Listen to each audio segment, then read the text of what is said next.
The night was endless on Nostromo. Beneath the cold, fractured sky of the hive world, darkness was not a blanket, it was a law. The only light came from the weak glow of rusted lumen strips and the flickering flames of burning refuse. Death whispered in every alley, every shadowed corridor of the underhives, and none were safe from the gaze of cruelty. It was here, amidst the misery and bloodshed, that Talos Valcoran was born. From the beginning, his life was steeped in violence. He was the product of a broken society, one where the strong took what they wished, and the weak died screaming. Nostromo was no place for childhood dreams. It birthed monsters out of necessity, and Talos survived through sheer cunning and the strength to kill. His eyes, pale and luminous, marked him as something more, a child touched by dark vision. Even in youth, he saw glimpses of futures yet to unfold, of death and doom like threads tangled in shadow. Talos was noticed, not by saints or saviors, but by enforcers of a higher nightmare, the Night Lords. When the 8th Legion came to recruit from Nostromo, they did not ask. They took. Talos was among those chosen, his raw ferocity and unnatural foresight drawing the attention of apothecaries who saw in him the seeds of something dangerous, something promising. Indoctrination was swift. Pain became a teacher. Ritual was discipline. Talos endured where others broke, his mind clinging to vision, to memory, to the black wisdom of Nostromo. During his gene seed implantation, he screamed not from agony, but from the flashes of slaughter and war that surged through his skull, visions of what would come. He saw death at his own hands. He saw his brothers. He saw a corpse upon a throne, and a galaxy burning with lies. He became Legion. The black ceramite of the Night Lords was fused to his skin like a second soul. His brothers called him Soul Hunter, a name forged in blood and dread. Talos learned from warriors who had served under the Primarch himself, under Conrad Kurz, the Night Haunter. Through whispered oaths and brutal training, he came to understand the philosophy that governed their kind: justice through terror, order through fear. It was a lesson Nostromo had taught him long before the gene seed had ever touched his spine. He trained under the apothecarian, learning not only to kill, but to preserve. He mastered the extraction of gene seed from fallen brothers, and came to understand the inner workings of the Astartes form. Though the Night Lords revered destruction, Talos found in apothecary knowledge a clarity. Life, even among monsters, had a purpose. In his gauntleted hands, death could be a mercy or a necessity. This duality mirrored the torment he carried inside. Yet Talos was never truly trusted. His visions isolated him. They did not fade with time or training. They grew. In the quiet hours between battle drills and missions, he would fall into trances. His eyes rolled white, mouth whispering names not yet spoken in the halls of war. Some called him cursed, others called him blessed. But none doubted that what he saw came to pass. And so the whispers began, of a prophet in the ranks of the damned. The apothecarian tolerated him, but it was the warriors who truly listened. First Claw, a broken but unyielding squad of murderers and misfits, formed around him like a crucible. Their loyalty was not blind, it was forged by survival. Talos became their center, not through rank, but through vision and fury. He was more than an apothecary. He was a guiding blade in the dark. His talents extended beyond flesh. He was a tactician, a hunter, and a relic of a dying code. While the 8th Legion fractured into splintered warbands in the wake of the Horus heresy, Talos remained rooted in the old ways, those taught by the Primarch, before Nostromo was destroyed, and the Night Haunter's corpse was laid bare for the galaxy to mock. The terror he dealt was not senseless. It had meaning. It was judgment. Among the Legion, many turned to madness, to excess, to butchery for its own sake. Talos resisted, not out of mercy but purpose. He remembered Kurz's teachings. The Night Haunter had envisioned a galaxy purged of corruption through fear, a realm shaped by the specter of punishment. Talos, in his own way, still believed, and that belief made him dangerous. One memory burned brightest in the marrow of his soul, the last days of Nostromo. He had seen it in a vision, a sunbeam of fire lancing through the world's heart, the Night Haunter's justice turned inward. He knew, even as a neophyte, that his homeworld was doomed. And when word reached the Legion of Nostromo's destruction by the Primarch himself, Talos did not weep. He stood silent, teeth clenched, and eyes aglow with unspoken prophecy. He did not look back. From those ashes, Talos Valcoran rose as something both revered and feared within the Night Lords. No longer merely an apothecary, he was a weapon of insight, a soul haunted by futures, cursed to witness what others could not.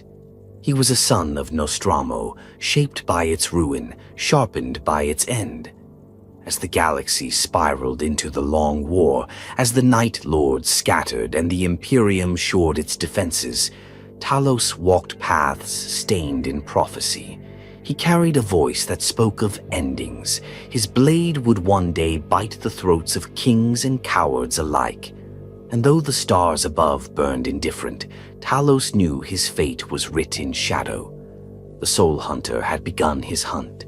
The warp dreams did not come as visions. They came as wounds. Searing cracks split across Talos Valcoran's mind in the quiet moments, tearing through the veil of time with such sudden violence that they left him breathless. While others in the 8th Legion took pride in their brutality, Talos bore a secret burden, the gift of foresight. It was not a gift he wanted, nor one he fully understood, but it followed him, hunted him, and shaped every step he took through the ruinous path of the Long War. It began in the silence between battles. Sometimes, just as his bolter cooled from a kill, his vision would darken, not from exhaustion, but from a presence. The future pressed itself into him like a knife, twisting. His brothers never saw what he did. They saw only the aftermath, his sudden collapses, the blood from his nose, the pale horror in his eyes. When they asked, he would lie. Fatigue, he said. Too much combat. But even then, they knew. The Soul Hunter had seen something. There were dreams of ships breaking in half, their hulls carved open by lances of energy. He saw the faces of First Claw, the squad that had become his blood, twisted in death. He saw Vandred, the Exalted, howling across a storm-swept deck. He saw a starless world, silent and grave-bound. But these visions weren't dreams in the way mortals knew dreams. They came with pain, as if each glimpse into what might be exacted a toll. Talos carried that cost. He had never asked for this power. It had begun during his indoctrination, growing more violent with every battle fought, every brother slain. The apothecarian called it a psychic anomaly, dormant potential stirred by the arcane resonance of the gene seed. But it was something deeper. It felt ancient, like a part of him had always been tied to the currents of fate, dragged behind the tide of the future. The visions showed him things he never should have known. He saw the faces of enemies yet unmet, of worlds before they burned. But worst of all were the glimpses of his own death. Over and over, falling into shadow, pierced by unseen blades, or alone in the void. He once tried to deny it. He resisted, but in time he realized he could not change the current, only understand its depth. The Legion took notice. In the fracturing days after the heresy, when the Night Lords broke into countless war bands and the discipline of the Great Crusade faded into memory, Talos's visions became a weapon in themselves. Word spread that he could predict ambushes before they happened. Some thought it coincidence. Others believed him touched by Kurz himself. A prophet, they whispered, a cursed seer from a broken world. The exalted, once a captain of noble lineage now possessed by the demonic remnants of a greater power, was one of the few who truly recognized Talos's value. Vandred saw in him more than just a warrior. He saw an oracle, a guide. And while Talos despised the warp-born thing that had taken root within the Exalted's body, he understood that knowledge was power. The visions gave him leverage. With them, he could lead. Yet the more Talos leaned into the gift, the more it burned him. Each prophecy came with uncertainty. Was he seeing a certainty or a possibility? Were these paths inevitable, or could they be altered by choice? That question haunted him. And unlike the lords of the warp who reveled in fate's chaos, Talos sought understanding. One vision changed everything. He saw a dying ship, its hull breached, its crew butchered. And he was there, standing alone in a field of corpses, his own blood spilling across the deck. Above him, the Emperor's tarot burned with false light. But what chilled him most was not his death. It was the name whispered just before the vision ended. Decimus. He awoke screaming. The name carved itself into his mind like a scar. He had never known anyone by that name. Not yet. When he spoke of this vision to First Claw, they listened. These were no longer mere comrades. They were brothers forged in the crucible of desperation. Zarl, the cold killer with a soul like a razor. Syrian, the leering voice of sarcasm masking steel. Uzas, the unhinged beast who barely held to sanity. They trusted Talos even when they didn't understand him, even when he told them that death was coming. But visions alone would not keep them alive. Talos began to use his foresight with precision. In battle, he adjusted tactics mid-strike, sensing where enemy squads would advance. On boarding actions, he knew which corridors would lead to slaughter and which would carry them forward. It was as if the warp had become a second sense, a curse he wielded like a blade. Still, there were limits. He could not always control the timing. Sometimes, in the midst of combat, the visions would seize him. He would freeze, his hands trembling, as the voices of unborn dead whispered through his skull. There were moments when blood from his eyes clouded his sight. Other times his entire body locked, paralyzed between realities. In those moments he relied on his brothers to protect him, to hold the line until he returned from wherever his mind had been dragged. Not all trusted him. Among the warbands of the Night Lords, rumors twisted into superstition. Some claimed Talos was no longer fully mortal, that his soul was bound to the warp like a demon's tether. Others feared his visions might one day turn on them. And in truth, Talos feared that too. For even as he used the gift to survive, he also feared what it was making him. He remembered the Primarch. Though Talos had never stood before Conrad Kurz, his teachings echoed through the older veterans. The Night Haunter had suffered visions as well, terrible, unrelenting, inescapable. It was these glimpses of mankind's doom that had driven him to despair, to madness, and ultimately to death. Talos saw the same pattern unfolding in himself. He did not want to die a slave to prophecy. But unlike Kurz, he believed in fighting fate. Even as the visions warned him of what must come, he resisted. Not by denying them, but by preparing for them. He trained harder. He planned more carefully. He studied the warp, not for communion, but for control. And slowly the tide began to turn. He learned to direct the visions. Not completely, not with precision, but he could sometimes ask. He could think of a name, a place, a choice, and the warp would answer, often in riddles, in broken images, in fragments of pain, but it answered. This was power. This was danger. And in this danger, Talos found clarity. He was more than just a warrior of a broken legion. He was a harbinger, a seer of doom, a flame that flickered in the dark vacuum between hope and despair. The Imperium feared his kind. The other traitor legions dismissed the Night Lords as failed ghosts of a forgotten cause. But Talos knew what they didn't. The future was bleeding into the present, and someone had to interpret the signs before the galaxy burned beyond reckoning. So he watched, he dreamed, he bled, and always he listened to the whispers, because prophecy, like pain, was a teacher, and Talos Valcoran was its most devoted student. Before the galaxy knew the name Talos Valcoran, it knew fear. And fear had a name, the Night Lords. To understand Talos, one must first walk the blood-slicked corridors of his legion back to a time when they still bore honor beneath their terror, and the galaxy trembled not from madness, but from justice. The 8th Legion had been born in shadows, not by design, but by necessity. From the beginning, they were the Emperor's answer to the rot that festered in the underbelly of humanity. Criminal empires, corrupted planetary governors, and rebellion-plagued systems all fell silent when the Night Lords made planetfall.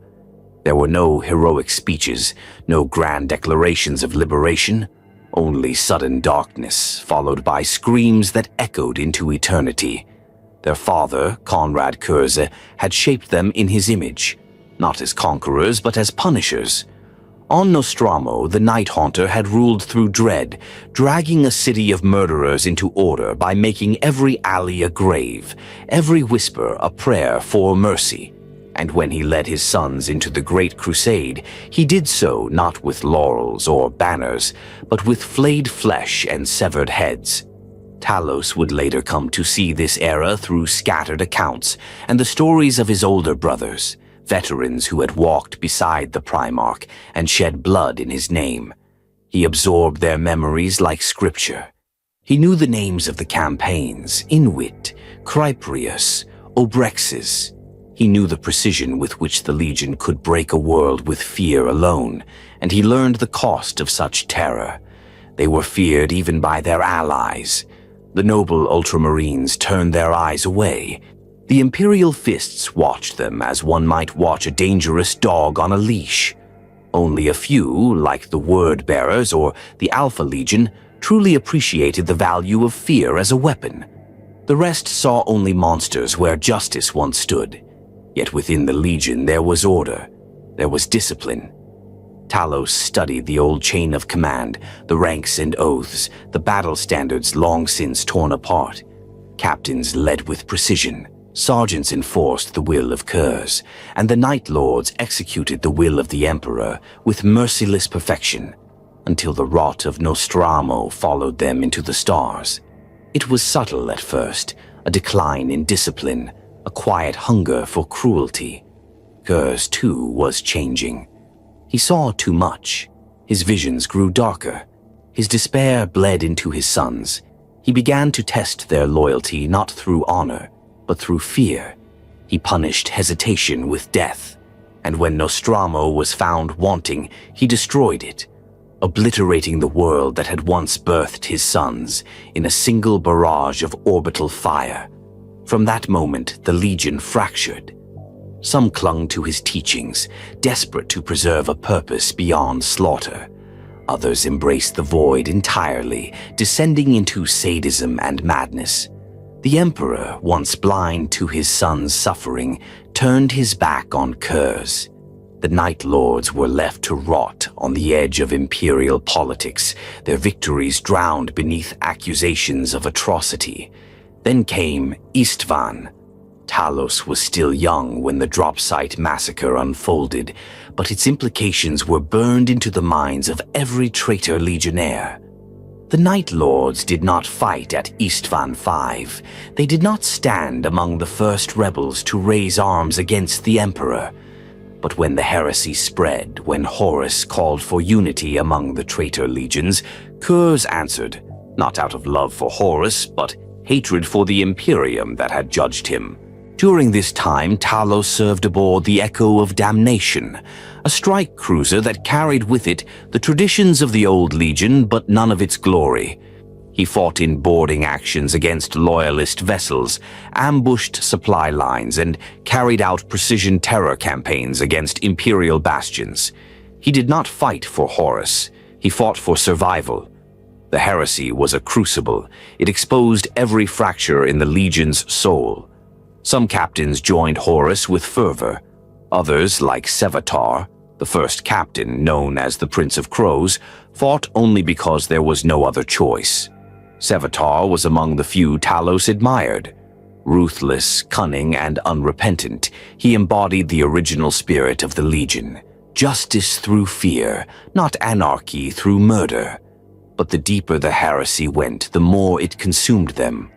Talos bore witness to the way the war changed his brothers. At Garen, he saw a fellow apothecary drain the life from a civilian family to power a dark ritual. On the shattered moon of Ibisus, he walked alone through a battlefield where Night Lords had butchered their own allies in a frenzy of bloodlust. The dreams came stronger during these times, screaming through his skull like alarms. He knew the Legion's soul was dying. Kurz himself had become an echo of the prophet he once was. He no longer gave commands, only madness. His final sermons were etched in blood, broadcast across dead worlds for no audience at all. He raved of justice, of betrayal, of the Emperor's hypocrisy. Talos heard them, sometimes replayed in static across the Voxnet. They were not teachings. They were confessions. And yet, Talos remembered what the Legion had once been. In the heart of war, he tried to preserve it. He led surgical strikes where possible, avoiding unnecessary bloodshed, executing only those marked by corruption or tyranny. His methods earned him scorn from those who now called themselves warlords, captains of ruin who flayed civilians for amusement. But Talos did not care for their approval. He was a son of Nostramo, not a butcher, not a priest of the warp. The heresy ended, as all tragedies do, in silence. Horus died. The traitors scattered. The Imperium did not forget. The Night Lords became hunted, driven into the eye of terror, their names carved into the enemy registers of 1,000 sectors. But Talos did not disappear. He carried the legacy of his legion into the shadows. The Soul Hunter remained. He rebuilt what he could. Salvaged ships, remnants of warbands, veterans who still remembered the old ways. He formed bonds with First Claw, assembling killers who followed him not because of hierarchy, but belief. They believed he could see the path ahead, that he would not lead them to madness, only to war. He bore no illusions of glory. The galaxy would never forgive them. Redemption was a lie. But purpose still existed. In a universe where chaos fed on hatred and the Imperium devoured its own, Talos sought a third path, one of vengeance but also of control. If fear had once brought order, then perhaps, through fear, something could still be saved. The Night Lords were broken. Their Primarch was dead, his corpse left to rot beneath the walls of his assassin's cell. Their legion was scattered, devouring itself in the dark. But in the eyes of Talos Valcoran, the spirit of the 8th Legion still burned. He would not let it die screaming. There are moments in history so steeped in silence that even the warp holds its breath. The death of Conrad Kurz, the Night Haunter, was one such moment. It did not come with fanfare or battle or brotherly confrontation. It came as he had always foreseen, in cold inevitability and alone. For Talos Valcoran, this event was no distant echo. It was a fulcrum, a turning point not only for the Night Lords, but for his own soul. By the time of the Primarch's death, Talos had already begun to feel the fractures within the 8th Legion deepening. The Night Lords were not like the other traitor legions. They had never sworn themselves to the Chaos Gods. They had never built temples to madness, nor accepted demonhood as a reward. Their curse was not a pact, but a prophecy. and at its heart stood the Night Haunter, a man both more and less than a demigod. Kurz had always known how his story would end. Even before the heresy, he spoke openly of his death at the hands of an assassin sent by the Emperor, not as a betrayal, but as a necessity. He saw justice not as an ideal, but as a consequence. He had judged humanity, and he accepted that he too would be judged. His final days were lived in the shadow of this knowledge. Talos did not stand beside his Gene Father when the moment came. None of the Legion did. It was not permitted. Kurz made no effort to rally his sons or prepare them. He did not warn them of what he was about to do or what would follow. Instead, he isolated himself within the fortress monastery of Tsagualsa, a planet wrapped in shadow and sorrow. The world became his crypt long before the assassin struck. From afar, the Legion watched. On the echo of damnation, Talos heard the whispers first. A silent transmission, unmarked by any signature, carried across the void like a virus. It contained only a single recording, grainy, distorted, and final. It was the Night Haunter's death monologue, captured moments before he was struck down. "I have seen the darkness within man's soul, and I have judged it worthy of fear." Talos listened to that message over and over again, not out of reverence, but out of obsession. Each time he tried to hear something new, some hidden meaning, some plea for legacy. But there was none. Kurz had not died for a cause. He had simply ended. The assassin sent by the Officio Assassinorum had not failed. There was no fight, no resistance.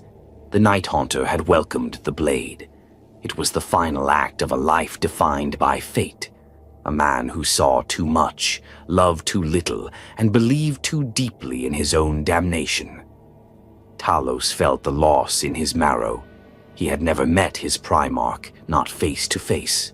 But the Night Haunter had been a constant presence in his life, a mythological figure whose teachings still echoed through every doctrine, every battle strategy, every whispered oath. Without him, there was a vacuum. The 8th Legion reeled. On board the Night Lord's scattered fleet, some captains declared themselves the new voice of the Legion. Others retreated into isolation, carving out petty empires in the eye of terror. Infighting surged. Without Kurz, there was no center, no vision, no law, only ambition.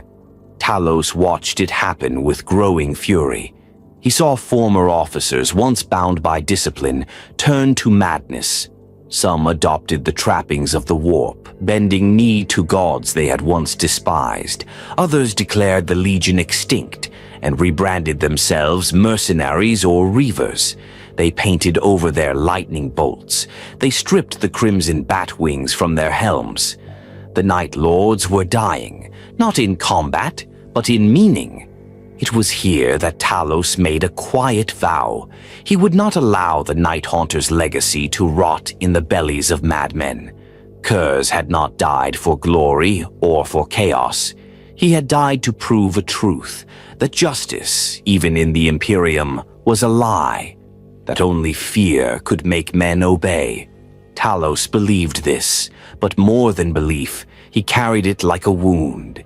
He began gathering those who still remembered.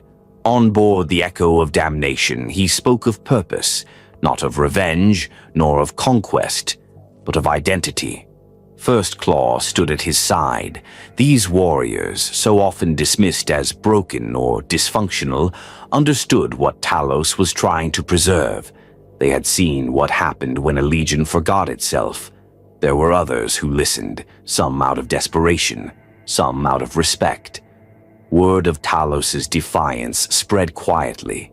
While other warbands burned out like dying stars, his grew colder, more focused. He refused to take slaves. He executed those who indulged in wanton torture. He ordered discipline, demanded strategy, punished waste. This made enemies. Many of the self-proclaimed warlords hated Talos.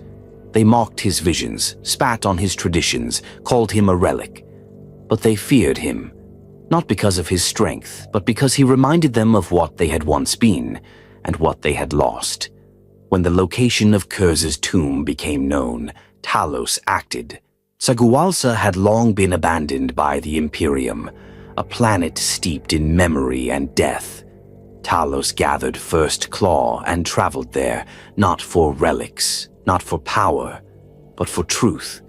Beneath the blasted ruins of the fortress monastery, they found it, the sarcophagus of their Primarch, untouched, unguarded, forgotten by history.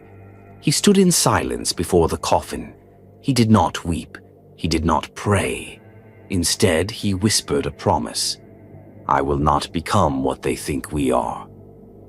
That was the moment the prophecy turned. The visions had always shown him endings.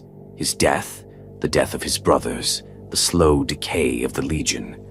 But here, at the edge of memory, he saw something else. Not hope, not salvation, but a future still unwritten, a narrow, blood-soaked path forward. He could not save the Night Lords, but he could give them one last purpose. The corpse of the Night Haunter said nothing. It did not rise, it did not speak. But Talos left Sagualsa changed. He no longer fought for survival. He fought to hold back oblivion for a little longer. Kurz had fallen, but his shadow still lingered, and Talos Valcoran would become its sword. The void stretched before the echo of damnation, like a wound in reality, cold and absolute. Silence reigned on the command deck, save for the low thrum of reactor coils and the occasional flicker of data scrolling across crimson-lit consoles. Talos Valcoran stood at the apex of the observation platform, helm in hand, his pallid features cast in the dim light of a dying star. The oath he had made on Sagualsa echoed in his mind, not in words, but in the gravity of inevitability. The vision had returned, but this time it did not strike him down with blinding pain. It came gently, like a whisper from the dark. The warp had ceased screaming and begun to guide. He saw flames licking at the ribs of a void ship. He saw corpses strung from ceiling struts. He saw his own armored form, blood-slicked and dying, and behind it, him, the boy, Decimus. He had first heard the name months ago in a broken vision, fragmented and disjointed. But now the pieces had begun to converge. The prophecy was not a vague premonition. It was a chain of events already set in motion. Someone named Decimus would rise. Someone would carry what Talos could no longer bear. And the cost for that future would be his own blood. There was no fear in that thought, only readiness. Talos had always known his life would not end in peace. It would be spent for a purpose, and if this was to be the shape of his death, then so be it. But the future was not yet written in full. There was time to shape events, time to see the prophecy fulfilled in the manner he chose. He summoned First Claw. The chamber they gathered in was little more than a reappropriated hangar bay, dimly lit by flickering lumen strips and lined with racks of weapons scavenged from dozens of battlefields. Syrian lounged against a pillar, his armor scratched with crude litanies. Zarl stood near, silently, arms crossed, expression unreadable behind his helm. Uzas sat away from the others, sharpening his chain blade, its teeth chattering softly. Mercutian, the apothecary of the warband, watched Talos with narrowed eyes, as if measuring a patient before surgery. Talos spoke plainly. There is a child on Krythe Prime. He matters. Zarl tilted his head slightly. A human child? Talos nodded. An Imperial officer's son. His name is Decimus. If he lives, something changes. Changes how? Syrian asked, voice touched with skepticism. I don't know, Talos admitted, but I've seen him survive fire. I've seen him take command. I've seen something different. Uzas snorted. You've seen your own death too. That doesn't stop us from walking forward. No, Talos said, it doesn't, because it still matters how we die. That answer hung in the air like a blade. The campaign on Krythe Prime was already underway. The Night Lords had no interest in long sieges or wars of occupation. They fought as they always had, through terror, precision strikes, and surgical bloodletting. But Krythe was different. It had defenses, a bastion of imperial strength in a region of otherwise vulnerable trade routes. It had survived previous raids, and now it was in the crosshairs of half a dozen fractured chaos warbands, all vying for plunder, vengeance, or favor. Talos had no interest in any of those things. He wanted the boy. The assault began with fire. The echo of damnation emerged from the warp amidst a storm of astropathic screams and Vox disruption. It launched boarding pods into low orbit even before the planet's orbital guns could fully align. Talos led the first strike personally, slamming through the reinforced spire of a PDF command center, his chain sword shrieking through flesh and armor alike. But Decimus was not there. He was being held at a fallback installation, an underground redoubt buried beneath the civilian districts of Krythe's equatorial city. Talos pressed forward, leading First Claw through shattered hab blocks and collapsed manufactorums, fighting not for conquest but direction. Every step they took, he sought out signs, flickers of the future aligning with the present. The boy was moving. Guards were trying to relocate him to a shuttle for evacuation. Talos ordered an intercept. They hit the evac site like a thunderclap. Gunships screamed low over shattered terrain. First Claw dropped into the compound amidst shouts and bolter fire. Imperial guardsmen fell back in disarray, struggling to protect a priority target they didn't understand. And in the chaos, Talos saw him, Decimus, no older than 10, pale-faced and clutching a las pistol, far too large for his trembling hands. For a moment, time folded. Talos stared at him and the boy looked back. In his eyes, Talos saw the future again, this time clearer. He saw Decimus groan, clad in black and blue, his voice commanding, his hand steady with a bolter. He saw a fleet bearing the sigils of the Night Lords, rallying to his name. He knew then that the prophecy was not simply about death, it was about continuity. Talos advanced slowly, lifting his helm to reveal the face beneath. "Decimus," he said, voice like ash, "come with me." The guards tried to intervene. Talos did not hesitate. His bolter thundered twice and they crumpled. Zarl flanked him, gaze fixed on the child. Syrian moved to secure the shuttle. Decimus did not scream. He did not run. He simply stared. "I know you," the boy whispered. Talos paused. "From my dreams," Decimus said. Shock cut through the moment like a scalpel. Talos knelt, lowering his weapon. "Then you understand," he said. "You are meant to survive this." Talos lifted the boy into his arms, retreating to the shuttle as fire blossomed across the horizon. The sky boiled with anti-air fire, but the gunship cleared the rooftops and vanished into the clouds. Below them, Krythe Prime burned. Back aboard the echo of damnation, the warband was divided. Some wanted to ransom the child, others to kill him before his destiny could be realized. But Talos stood firm. "He is one of us," he said. "He just doesn't know it yet." And in that declaration, a line was drawn. Talos no longer served prophecy passively. He would shape it. He would ensure that when the last breath left his lungs, it would carry a future with it. Not redemption, not glory, but continuation. A legacy not of madness, but of meaning. He trained Decimus in silence, watching the boy grow into understanding. He shielded him from the worst excesses of the Legion's cruelty, but he did not spare him truth. The Night Lords were killers. They always had been. But they had also been something more. In time, Decimus would learn. And Talos, the Soul Hunter, would fulfill the last purpose left to him. He had seen the end. But now he saw what came after. The stars whispered of prey.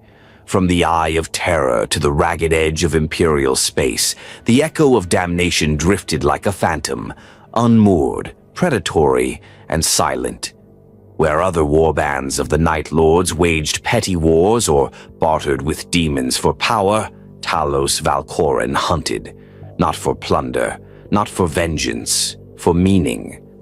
After Krythe, everything changed. Talos had returned not as a mere strike leader, but as a figure marked by fate.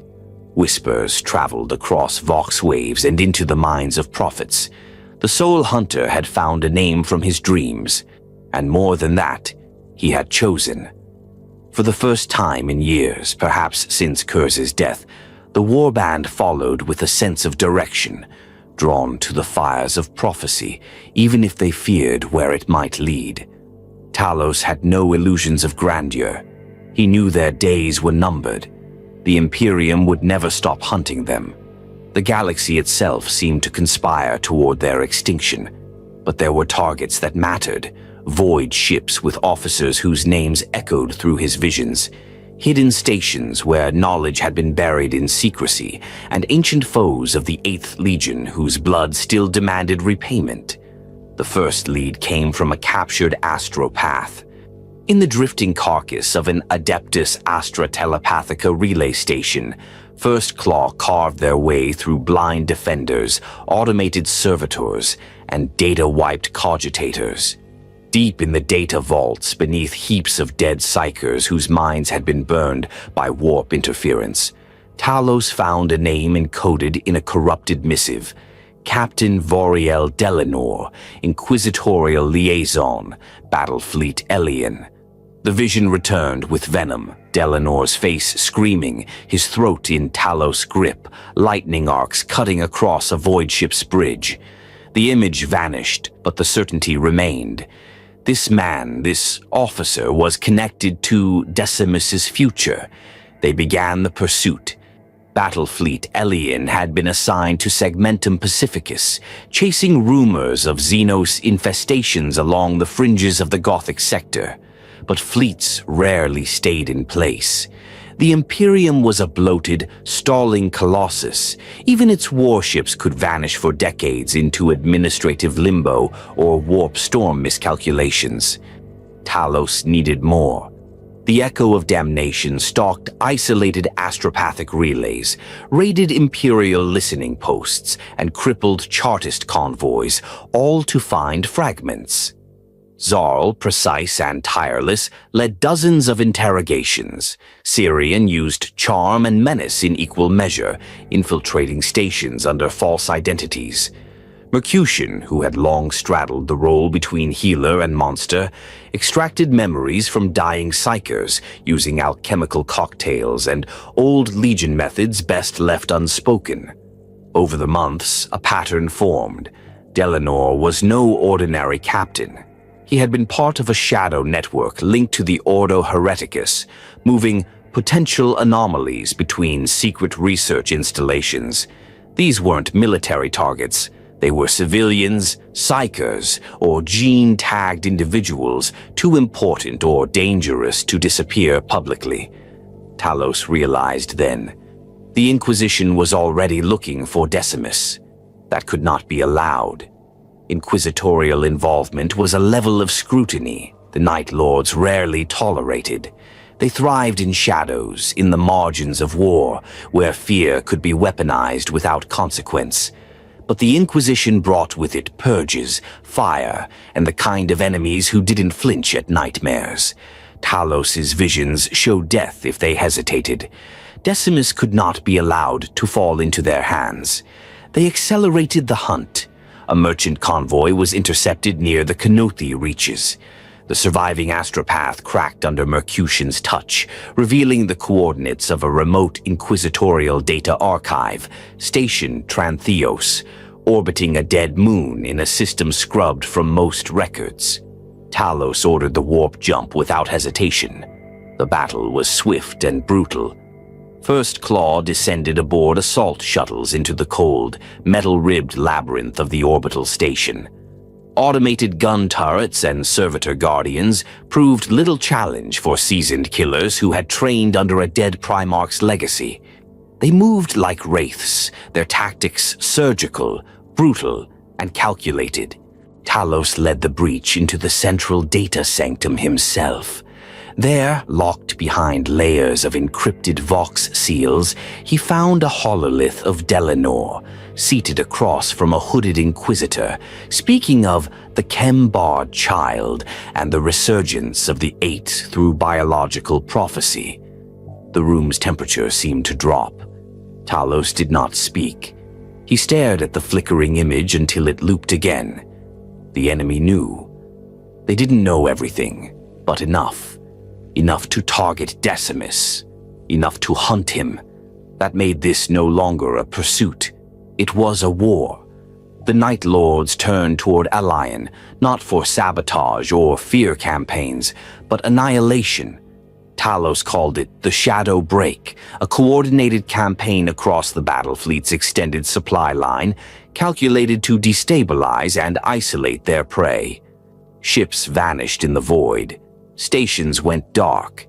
Planetary governors associated with the fleet's logistics found their households slaughtered overnight, walls painted in flayed skin. It was old 8th Legion terror doctrine, refined, perfected, and personalized, and it worked. Delanor was forced to make contact. The transmission came during a rare moment of quiet on the bridge of the Echo. A tight beam Vox hail encrypted with an old Terramars cipher. Mercutian decrypted it. Delanor's face appeared, pale and gaunt, flanked by flickering cogitator lights. "I know who you are," he said, "and I know what you've stolen." Talos didn't reply. "I don't want the boy," Delanor continued, "but others do. You don't understand the forces at play." Talos spoke only once. "I understand enough. You looked into prophecy. You tried to shape it. The screen glitched. It's too late to stop what's coming." Talos ended the transmission. The final strike came 2 days later. The Night Lords tracked Delanor's flagship, the Harrowing Light, to a refueling station in a minor asteroid belt. It was isolated, vulnerable. The Echo of Damnation dropped from the warp and opened fire before the Imperial ship could raise shields. Talos led the boarding. He fought his way through corridors, choked in smoke and debris, his blade cleaving through naval armsmen, his bolt pistol barking at close range. He hunted like the predator he was named for, each step deliberate, each strike a surgical act of fury. Delanor fell before him in the engine sanctum, a blade through his stomach, still muttering about patterns and probabilities. Talos leaned close. "You forgot one thing." Delanor coughed blood. "What?" "I choose what happens next." With that, the Soul Hunter ended the man who had dared to see the future through another lens. The hunt concluded. But even as the Harrowing Light broke apart in orbit and the Echo vanished once more into the black, Talos knew the shadows were still watching. He had silenced one voice, but others would come. The Inquisition never forgot. And prophecy had more steps to unfold. He returned to Decimus. The boy was older now, more cautious, no longer afraid of the armored figures around him, though he still spoke little. Talos watched him train under Zarl's supervision, learning to fire a bolt pistol, to read fleet charts, to speak in code. A child forged by war, but not broken by it. That mattered. Talos did not smile. He only nodded to himself. The galaxy hunted them still. But now they were hunting back. The ancient station was older than memory. Its designation, Corona Nox, had long since been scrubbed from Imperial cartography, and even in the archives of the Night Lords, its coordinates existed only in fragmented code passed down from a bygone age. It drifted like a corpse in orbit above a black star, invisible to augurs unless one knew exactly where to look. But Talos Valcoran had seen it. In a vision cloaked in thunder and void light, he had walked its fractured halls, watched lightning ripple along its bronze towers, and seen a throne at its heart, empty but waiting. He had glimpsed a relic resting there, a helm wrought in the old Nostraman style, but unlike any issued to the 8th Legion. It radiated authority, history, legacy, and in that vision he saw himself claim it. Talos awoke from that trance not with confusion or pain, but clarity. This was no delusion born of desperation. Corona Nox was real, and what it held would bind the Legion's memory together, if only for a little longer. The others didn't understand the urgency, not at first. Sirion joked that Talos was chasing shadows again. Mercutian offered quiet skepticism. But Zarl? Zarl simply nodded. The coordinates were buried deep in the corrupted archives, salvaged from Delinor's data crypt, cross-referenced with fragments of Nostraman lore and redacted Legion records dating back to before the heresy. Only then did they emerge, a cryptic star map pointing to an uncharted binary system lost to the warp's maelstrom near the Halo stars. The journey was perilous. The echo of damnation navigated between warp eddies that could crush a cruiser's hull like parchment. Time stretched and twisted. Crew members reported waking dreams, whispers in low Nostraman, glimpses of distant stars flickering behind sealed bulkheads. Talos remained on the bridge, unmoving, eyes locked on the void. He didn't need the warp to tell him where to go. The memory of that vision guided every course correction. When the ship broke into real space, the system unfolded like a secret cathedral. 2 stars, one dead and one burning blue, danced in orbital embrace, and there, hidden within their gravitational pull, drifted Corona Nox, an orbital spire, 1,000 kilometers long, built from materials lost to Imperial classification. No Vox-hails, no defenses.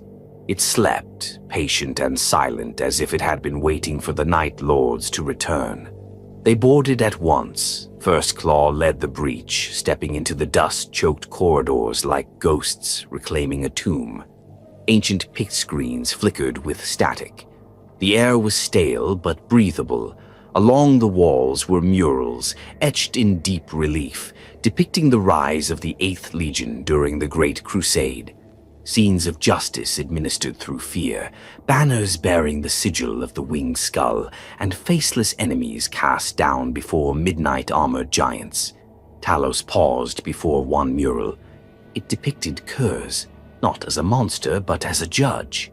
Behind him stood a line of Astartes bearing helms shaped like fanged skulls, their gauntlets raised as if delivering sentence. In the center, half shrouded in shadow, was the helm from his vision, the crown of the Soul Hunter. They were close. They advanced deeper into the station, passing through what had once been a training hall, then a reliquary chamber marked in Nostraman script. There they encountered resistance, not from man, but from machine. Automata stirred from their alcoves, ancient constructs armed with arc blades and micro-volley cannons. Their command protocols corrupted but lethal. The battle that followed was brutal. Zarl cleaved through 2 of the Guardians in silence, while Uzas lost a pauldron in the melee and emerged drenched in ichor and oil. Talos struck with precision, tearing through the machines with his chain blade, guided not by tactics, but by instinct, by memory. The throne room was behind a sealed vault, requiring not a code but a genetic key. Talos approached the biometric reader. It hissed, scanned, and then chimed in acknowledgement. The door groaned open. The chamber was vast. Columns of bronze and black steel reached into a ceiling lost in shadow. At its center sat the throne, a monolithic seat built for a being as immense as a Primarch. Before it, upon a plinth of polished obsidian, lay the helm. It was beautiful. Forged in the style of the earliest Night Lord's war gear, the helm bore no lenses. Instead, its eye sockets were hollow, as if daring its wearer to see with true vision. Its lower grille was fashioned into a silent scream, and etched across the surface in microscript was a singular phrase: "In tenebris regnat vis," in darkness, strength reigns. Talos reached for it slowly. The moment his gauntlet touched the crown, a pulse raced through the chamber. Lights flared, the walls thrummed. A data slate ejected from the throne's armrest, ancient and pulsing with weak life. Mercutian retrieved it and examined its contents. It contained tactical doctrines, battle plans, and oaths once used to indoctrinate Night Lords during the early Crusade. Names were listed, coordinates, kill orders. It was a legacy vault, and Talos understood. Corona Nox had been a secret stronghold of the 8th Legion, established in the event of Kurz's fall, a place where their philosophies could survive the breaking of the Imperium. It had been hidden even from the War Master. Now, centuries later, it was his. He placed the helm beneath one arm, knowing it was not meant for constant wear, but for what it symbolized: command. The return to the Echo was quiet. Even Syrians said nothing. They all knew this was more than salvage. It was proof. They were not aimless. They were not forgotten. Back aboard the ship, Talos assembled the warband in the Strategium. Dozens of warriors, some veterans of the heresy, others more recent scions of darkness, stood beneath the dim glow of ancient hololiths. Talos ascended the dais, holding the helm aloft for all to see. "This is not a relic," he said. "It is a reminder of who we were, of what we fought for. The galaxy will not give us purpose, so we take it." He turned and placed the helm upon a ceremonial stand at the center of the table. "We do not serve the gods. We do not kneel to madness. We are sons of Nostromo, and we have a name." The room remained silent, but the air thickened with unspoken oath. They would carry the memory of Kurz not as martyrs, but as hunters. Talos left the Strategium after the speech, walking alone through the dark halls of the Echo. In his chamber, Decimus waited. Older now, his posture disciplined, his gaze alert. He said nothing, only watched Talos enter and remove his armor piece by piece. "You found it," the boy said at last. Talos looked at him. "I did." "What happens now?" Talos paused. "Now we give them a reason to fear again." And with that, the legacy of the Night Haunter stirred once more, not in prophecy, not in worship, but in action. Corona Nox had returned to the fold, and with it, the Soul Hunter's crown. The galaxy would learn to dread the lightning once again. Power in the eye of terror is rarely earned. It is taken. And those who hold it do so not by right, but by violence, charisma, and the sheer force of will to bend monsters to obedience. Talos Valcoran knew this all too well. For years, the echo of damnation had survived among the shattered remnants of the 8th Legion, not by fading into silence, but by walking a razor's edge between isolation and war. And at the center of that balance stood a figure both feared and loathed by Talos in equal measure. Van Dread, the Exalted. Before the warp twisted him, Van Dread had been a captain of the Night Lords during the Great Crusade, a respected commander, precise in his terror campaigns and unwavering in his loyalty to the old doctrines of Kurz. But those days had long passed. Now he was something else entirely. Something neither fully Astartes nor demon, but a grotesque fusion of both, sealed in armor thick with warp-forged filigree, his eyes burning with unnatural light.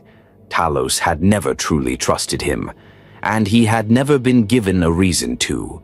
Yet Vandred was not a mindless warlord. His madness was methodical.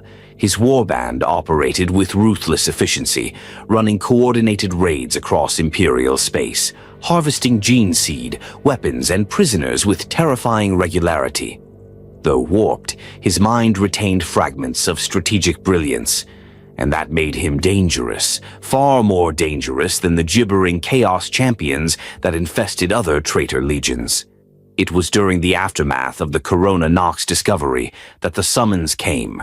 Vandred's fleet, known as the Shriekborn, had picked up the echo of Damnation's transit signature from the Black Star system and reached out, not with threats, but an invitation.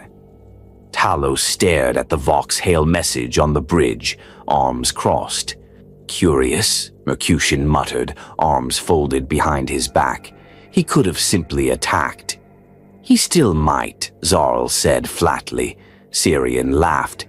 Maybe he's going through one of his lucid phases. You know how it is with possessed freaks. Some days a sermon, others a slaughter. Talos didn't respond immediately. He studied the data.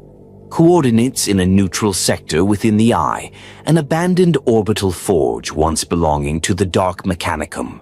A location far from Imperial eyes, isolated, easy to defend or trap. But he couldn't ignore it.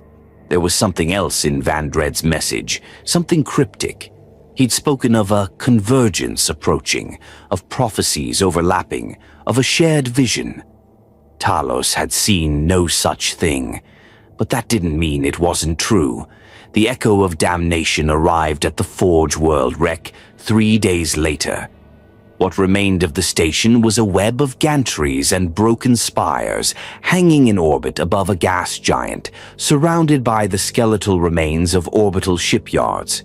Vandred's flagship, the Shriek Revenant, waited like a spider at the center of the web, its hull pulsing with demon light, hull marked in ever-shifting Nostraman runes. Talos brought only a few with him: Zarl, Sirion, Mercutian, and Decimus. The boy had insisted. You said I had to see how the Legion became what it is, Decimus had argued. Then let me see the worst of it. Talos had stared at him for a long moment before nodding. There would be no sheltering him now. Vandred was the embodiment of everything Kurz's sons could become, unmoored, mutated, and swallowed by the very abyss they once used as a weapon.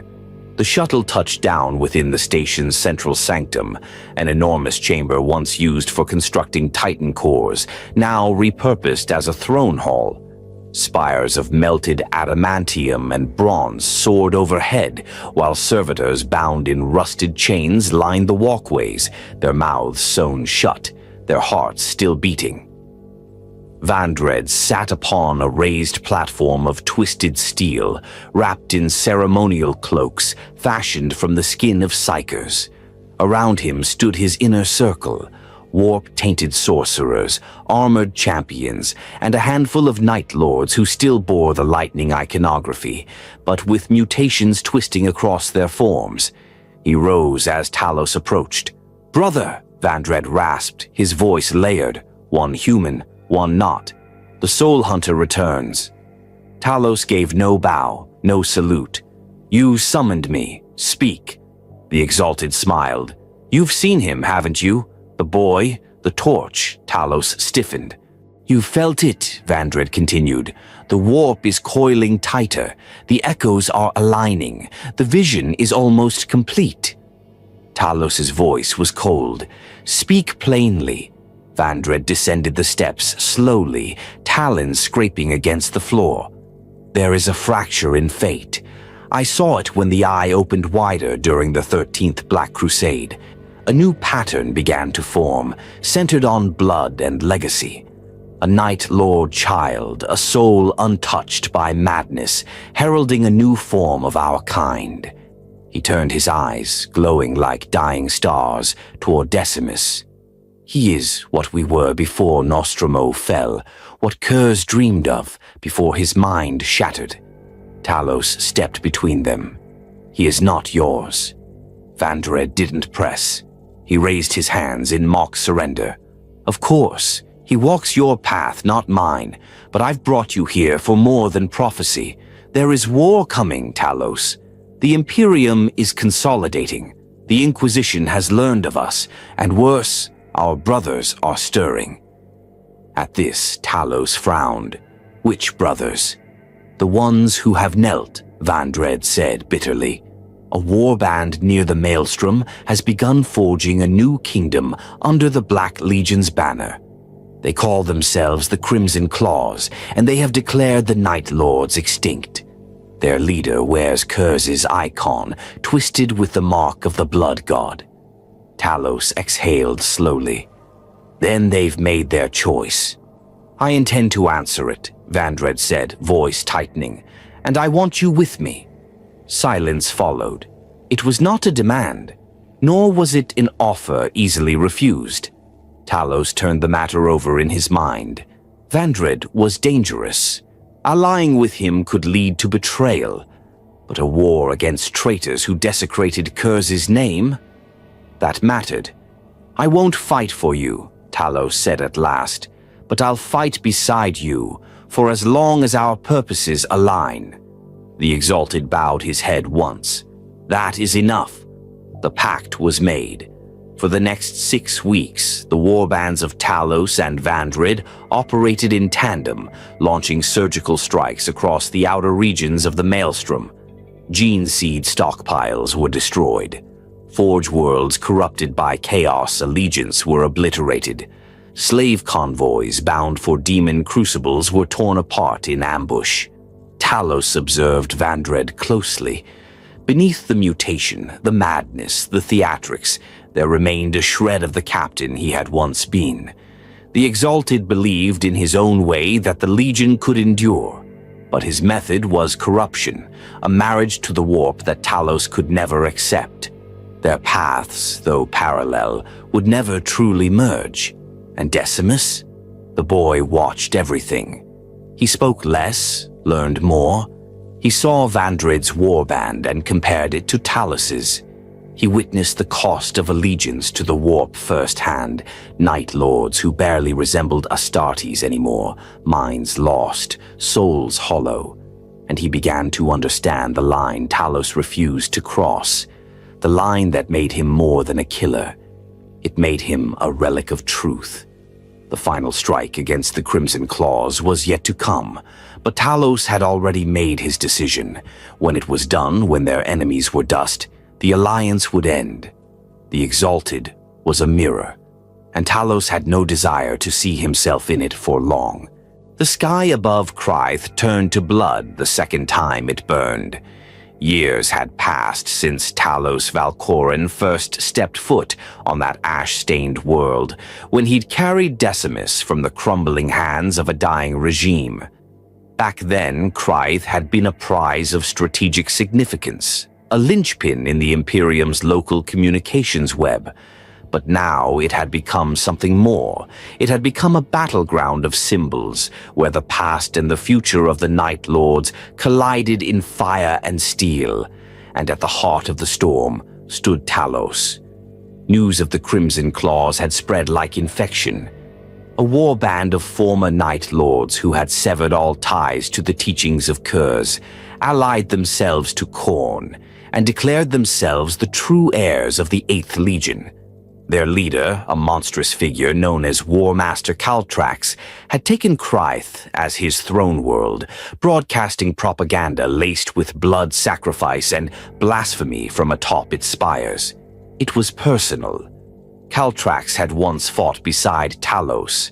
During the scouring, he'd been a fellow apothecary, a precise and silent warrior known for harvesting gene seed with immaculate efficiency. But something had broken in him during the retreat from Sotha. Rumors spoke of a warp breach, of demon hosts and gladiatorial arenas, of voices promising power in exchange for slaughter. When he re-emerged, he was no longer a surgeon of war, he was a butcher. Talos watched the hololith of Caltrax's latest address in the dim command deck of the Echo of Damnation. The figure spoke to his warband through a snarling voxcaster, a towering Astartes clad in red and midnight blue, his helm shaped into a demon's skull, his chestplate adorned with chains of bone. "We are the rebirth," Caltrax growled. "The blade that dares to strike again. Talos Valcoran is a relic. He speaks of memory and restraint. I offer fire, conquest, blood without end. There will be no prophecy, only victory." Talos turned off the projection. The room was silent for a moment. Then Sirion scoffed. "Subtle, isn't he?" Mercutian nodded. "He's drawing us in. A challenge wrapped in bait. If we answer, he wins. If we ignore him, he spreads." Talos didn't blink. "We answer, but not to prove him wrong. We answer because Kryth is ours." He looked at Decimus, who now stood among them as more than an observer. Taller now, armored, his voice deeper, though still rarely used. "They're coming for the past," Talos said. "We'll show them it still has teeth." The plan was laid bare in minutes. They would strike fast. No planetary invasion, no siege. A precision assault on the planetary capital, Kryth Magnus. Its spires had become altars, repurposed into monuments to Khorne's dominion, dripping with the blood of sacrifice. Caltrax's personal throne sat atop the Vox spire, once a relay tower, now a shrine. Talos would lead the assault personally. He brought First Claw and a vanguard of 2 full squads. Decimus came at his side. Vandred's warband offered support, but Talos kept them at arm's length, deploying them to disrupt surface defenses while he made his strike. The echo dropped through the upper atmosphere like a black meteor, scattering orbiting picket ships before slamming into the skyline with void shields crackling. Drop pods rained behind them. Talos descended into Kryth's burning streets like a judgment delivered in ceramite and thunder. Resistance was immediate. Caltrax's warriors were already waiting, Astartes stripped of all humanity, roaring invocations to their blood god, their armor marked in brass and gore. They charged without formation, guided by frenzy instead of discipline. It was their strength and their flaw. Talos met them head-on.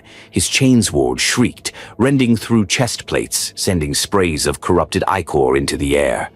Zarl moved like a shadow beside him, parrying blades with machine-like efficiency before severing limbs with short, brutal strikes. Sarion's laughter echoed across the spire bridges, even as bolt rounds punched into screaming berserkers.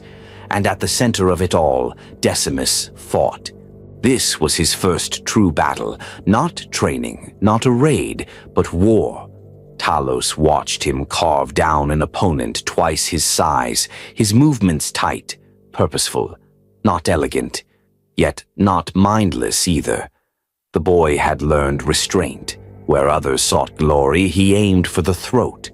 Talos pressed onward, leading his warband through fire-blasted corridors and blood-slicked stairwells. The spire's inner sanctum loomed ahead, guarded by Caltrax's elite, former Night Lords twisted into something unrecognizable. One wore a cloak of stitched faces, another dragged an executioner's axe nearly as tall as himself. Talos did not slow. He moved with purpose, each kill bringing him closer to the throne.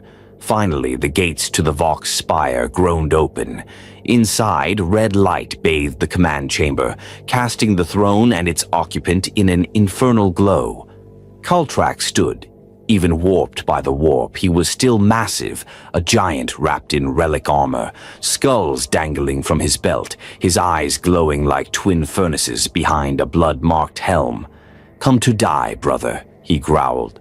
"I came to remind you who we are," Talos answered. Caltrax laughed. "We are what we make ourselves, not what ghosts whisper in your sleep." "I remember the man you were," Talos said. "You should have died with him." They charged. The duel was brutal, raw, and unrelenting. Caltrax fought with brute strength, swinging his chain axe with berserker fury. Talos countered with precision, deflecting with short bursts of parries and striking when gaps appeared. Sparks rained as blade met blade, their armor ringing with every blow. The room trembled with the impact. Around them, the remaining warband members clashed. Syrian fought two traitors at once, singing old Nostraman battle hymns through his helm. Zarl stood unmoving over the bodies of three elite berserkers. Decimus held back a charging warrior with sheer force of will, finally plunging a blade into his chest. The duel turned. Caltrax overextended, roaring as he missed a killing blow. Talos stepped in, driving his chainsword into the Warmaster's flank. The teeth tore through armor and flesh, grinding into bone. Caltrax howled, but did not fall. He slammed a gauntlet into Talos's helm, shattering its visor, staggering him. But Talos did not break. He rose, blood running down his face, and drove his blade again, this time through Caltrax's chest, up to the hilt. The traitor's breath caught. His limbs went still. And then he fell, crashing to the floor like a collapsing cathedral. Silence descended. The fighting stopped. The spire was theirs. Talos stood over the body of his fallen brother, breathing heavily. He looked down at the corpse, not with triumph, but with finality. Caltrax had been a warning, a future the Night Lords might yet become. He would not allow it. He turned to Decimus. "Do you understand now?" The boy nodded. "He wore our colors, spoke our name, but he had nothing of our truth." Talos raised his voice to the remaining Night Lords around him. "This is not victory, it is reclamation. Krytha belongs to the Eighth again, not to gods, not to madmen, to us." And with that, the throne was left empty. Talos would not sit upon it, but in its shadow he had carved a new boundary, one not of prophecy or fear, but conviction. The war against oblivion was far from over, but on Kryth, the Night Lords had drawn first blood. In the cold dark between stars, there are places too broken to be charted, lost fortresses of the Imperium where the blood of betrayal still stains the walls. Villamus was such a place. Long ago it had been a bastion of the Ultramarines, a fortress monastery built during the Great Crusade on the edge of the eastern fringe, far from the core of the Imperium. Its purpose had once been noble, to train successors, to safeguard relics of Gilliman's legion, and to watch the stars for threats born in darkness. But time had buried it beneath indifference. In the long silence after the heresy, Villamus faded from memory. Its garrison thinned, its beacon flickered. And then came the Night Lords. Talos Valcoran did not choose Villamus at random. It was not for plunder or vengeance. It was necessity. After the war on Kryth, the echo of damnation limped through the void, scarred and depleted. Vandred's fleet had scattered. First Claw had lost 3 of its support squads in the Spire battles. Ammunition was low. Their gene seed stocks were dangerously depleted, and the death of Caltrax had only made things worse. The Crimson Claws were shattered. Yes, but their remnants were now leaderless, rabid, and desperate for retribution. Already, fragments of their fleet had launched harrying strikes along warp lanes near Kryth, threatening to cut off Talos from his few remaining allies. They needed a safe haven, somewhere hidden, somewhere with infrastructure. They needed Villamus. Talos had seen the fortress in vision, its proud gates now rusted, its banners faded, its relic chambers untouched by war. But the vision did not reveal whether it was defended. They arrived in silence, the echo of damnation translated from the warp under a silent moon. Below, Villamus lay cloaked in clouds, its sensor grid long inactive. No orbital defenses, no Vox beacons. A grave pretending to be a fortress. Zarl had his doubts. If it's truly abandoned, why hasn't someone taken it already? Because some ghosts are too heavy to wake, Talos replied. He led the insertion himself, descending with First Claw aboard a storm shuttle, accompanied by Mercutian, Decimus, and a handful of trusted veterans. They landed at the outer hangar bays with no resistance, no gunfire, no sirens, only silence. The corridors inside were clean but dim. Emergency lighting still hummed through the walls, fed by reactors deeper in the mountain. The stonework bore sigils of Ultramar honor, laurels carved into pillars, prayers etched in high Gothic across support beams. Every corridor spoke of duty. Every room smelled of oil and rust. It was a tomb. In the reliquary vaults, they found what they needed: stasis-sealed Medici bays, functioning gene seed vaults, and master-crafted Astartes war gear locked behind security doors that crumbled under Zarl's plasma charges. It was everything the Echo needed, more than they could have hoped for. But something was wrong. Talos felt it in his bones. There were no signs of struggle, no corpses, no scorch marks from bolter fire. It was as if the entire garrison had simply vanished. He explored the inner sanctum alone, past deactivated servitor stations and prayer rooms choked with incense dust. He found the Chapel of Oaths. Its windows had shattered in ages past, revealing a view of the valley below, mist-choked and silent. At the chapel's center, a great marble statue of Guilliman stood undisturbed, sword lowered, head bowed. And at the statue's feet, a data cog. Talos knelt. He activated it. A voice crackled to life, dry, raspy, weary. "This is Brother Captain Ulix of Villamus. If you are hearing this, then our final hour has come. We were betrayed, not by Xenos, not by heretics, but by those sworn to serve the Emperor. A strike force bearing Imperial heraldry arrived under the guise of reinforcement. Within the hour, they turned their guns upon us." The message paused, static washing over it like a tide. They wore no badges of chaos. Their leaders bore the Aquila. But they killed us without hesitation. I do not know why. I can only pray this record survives. Talos froze. It wasn't just an abandoned outpost. Villamus had been purged, not by the Night Lords, not by the traitors, by the Imperium itself. He returned to the surface in silence, gathered his warband, and gave the order: fortify. The fortress would be theirs, but they would not rest easy. As the Echo docked into the fortress hangars and began unloading supplies, Mercutian activated the auto-dock systems. Damaged war gear was repaired, gene seed was catalogued, even Decimus, battered from Krythe, underwent full biometric scans.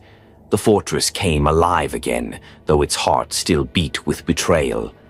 Then, 3 days into their occupation, the first attack came.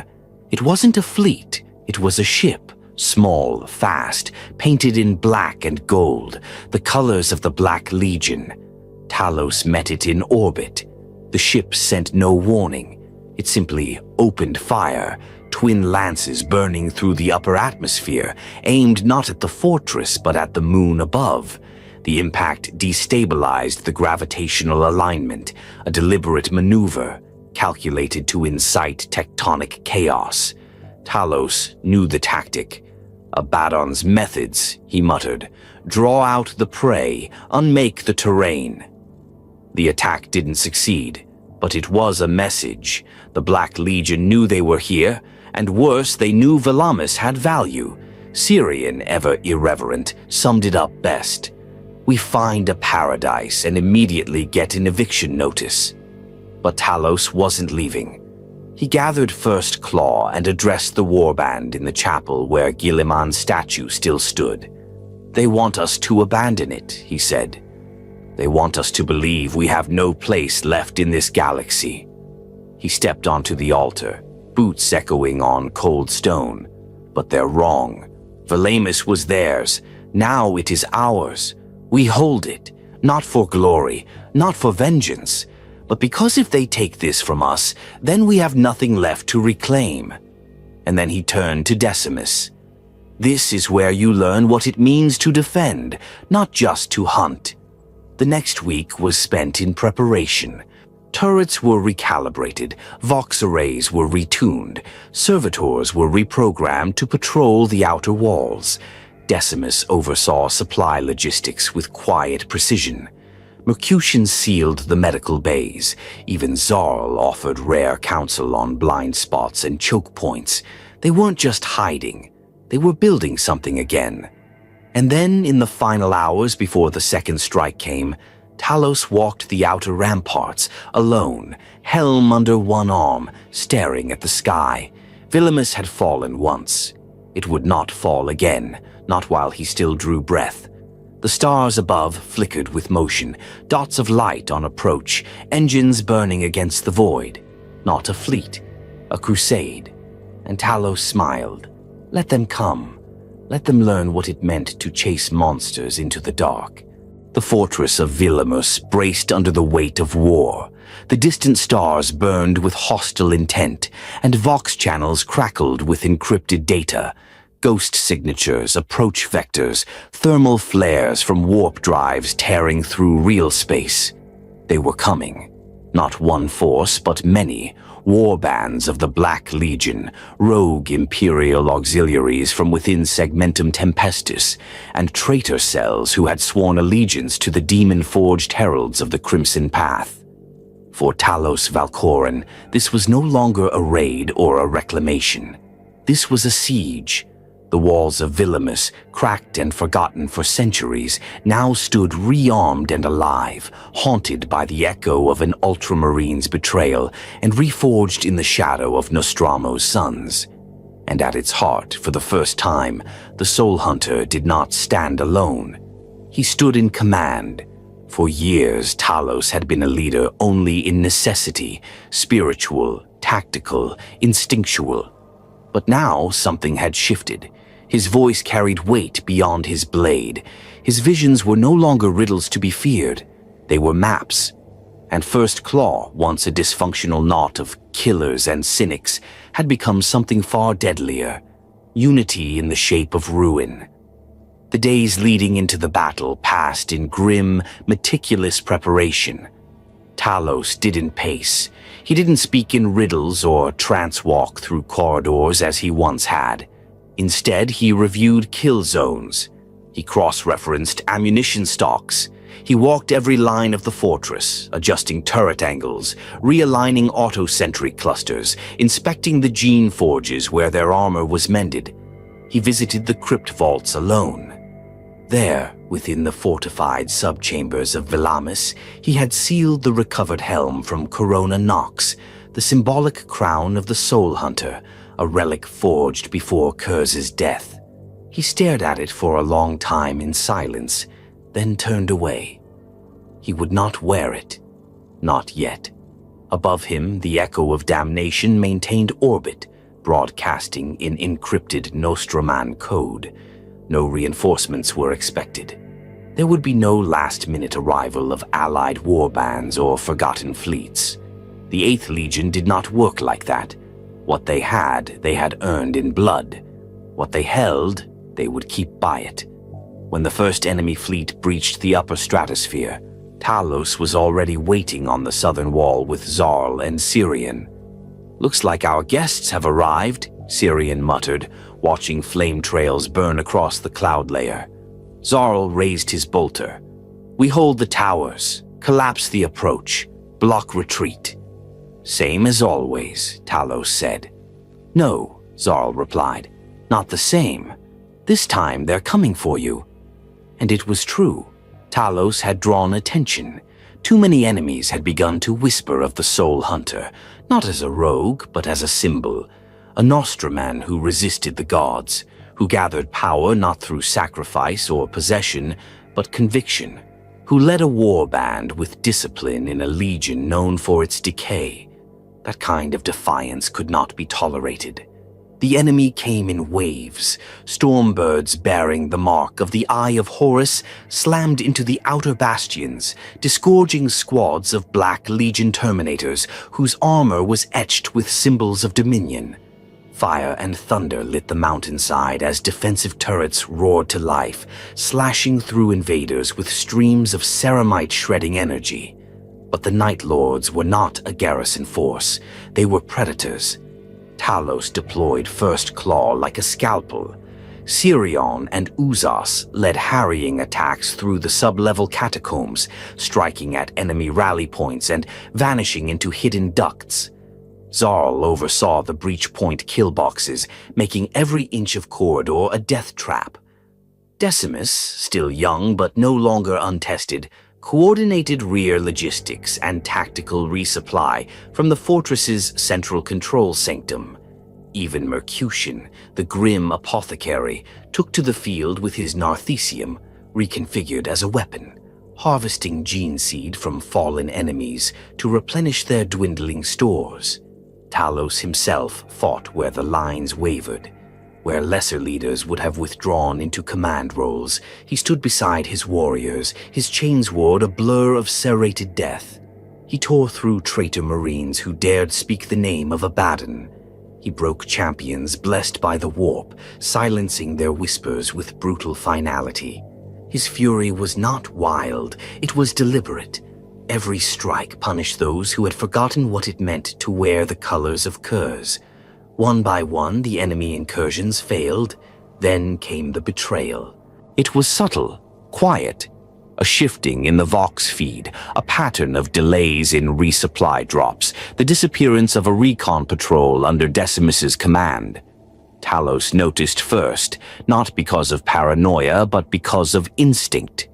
The timing was too perfect, the sabotage too surgical.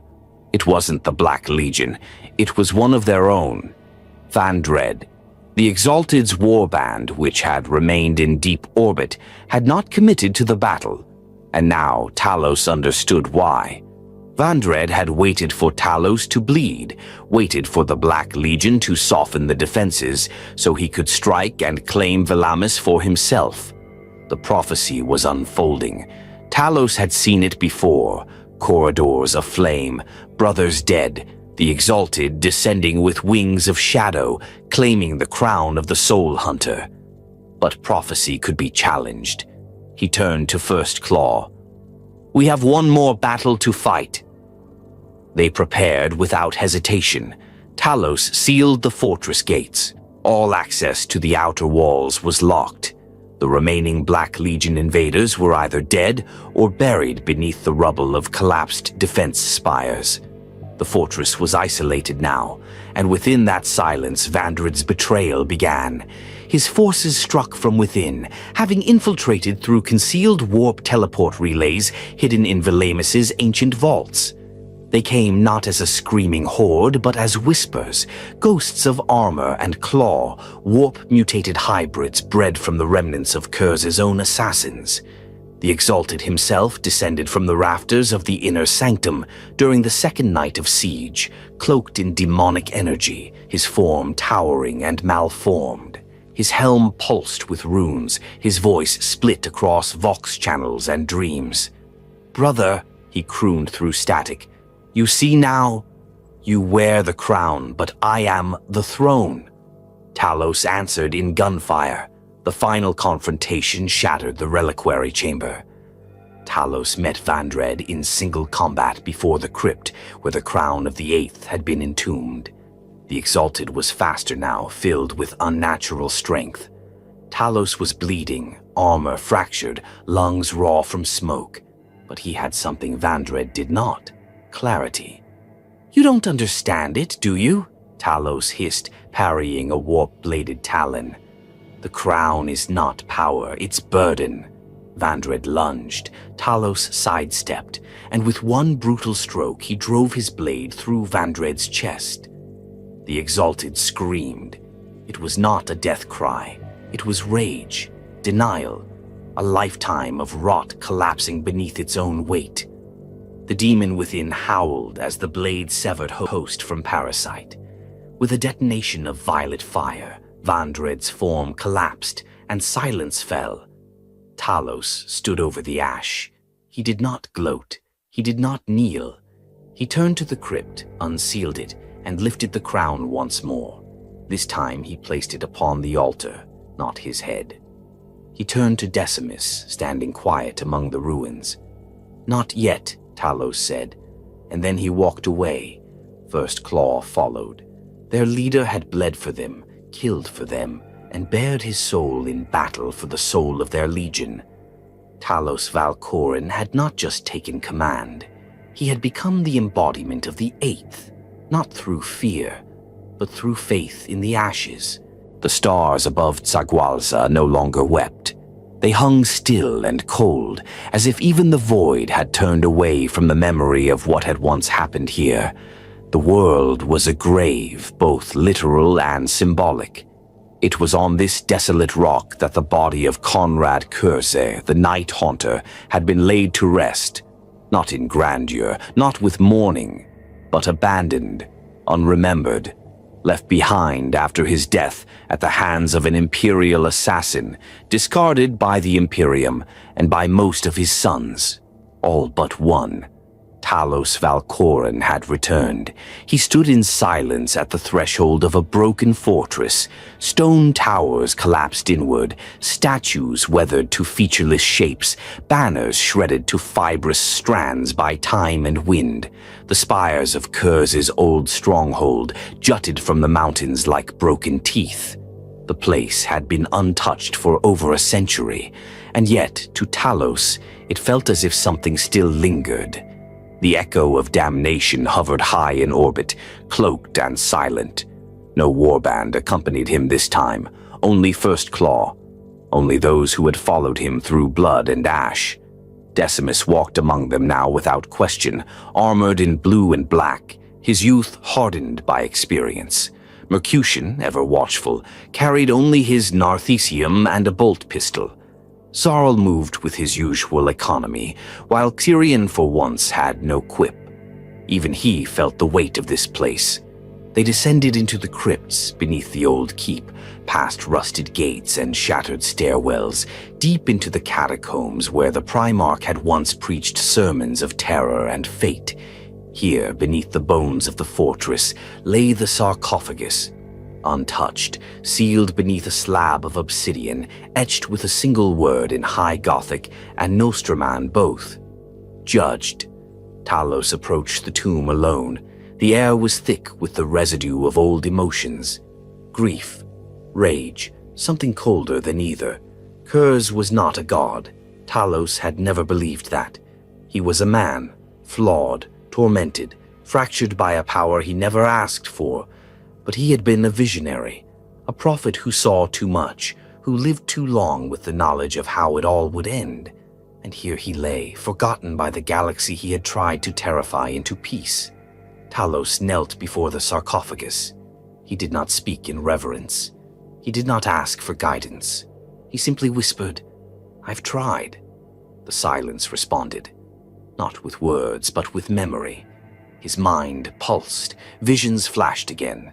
Not like before, not of battles or death or warp-born dread. This time he saw images of Nostramo, long before its destruction. Streets blanketed in darkness, justice dispensed by shadows, the fear that brought order, not despair.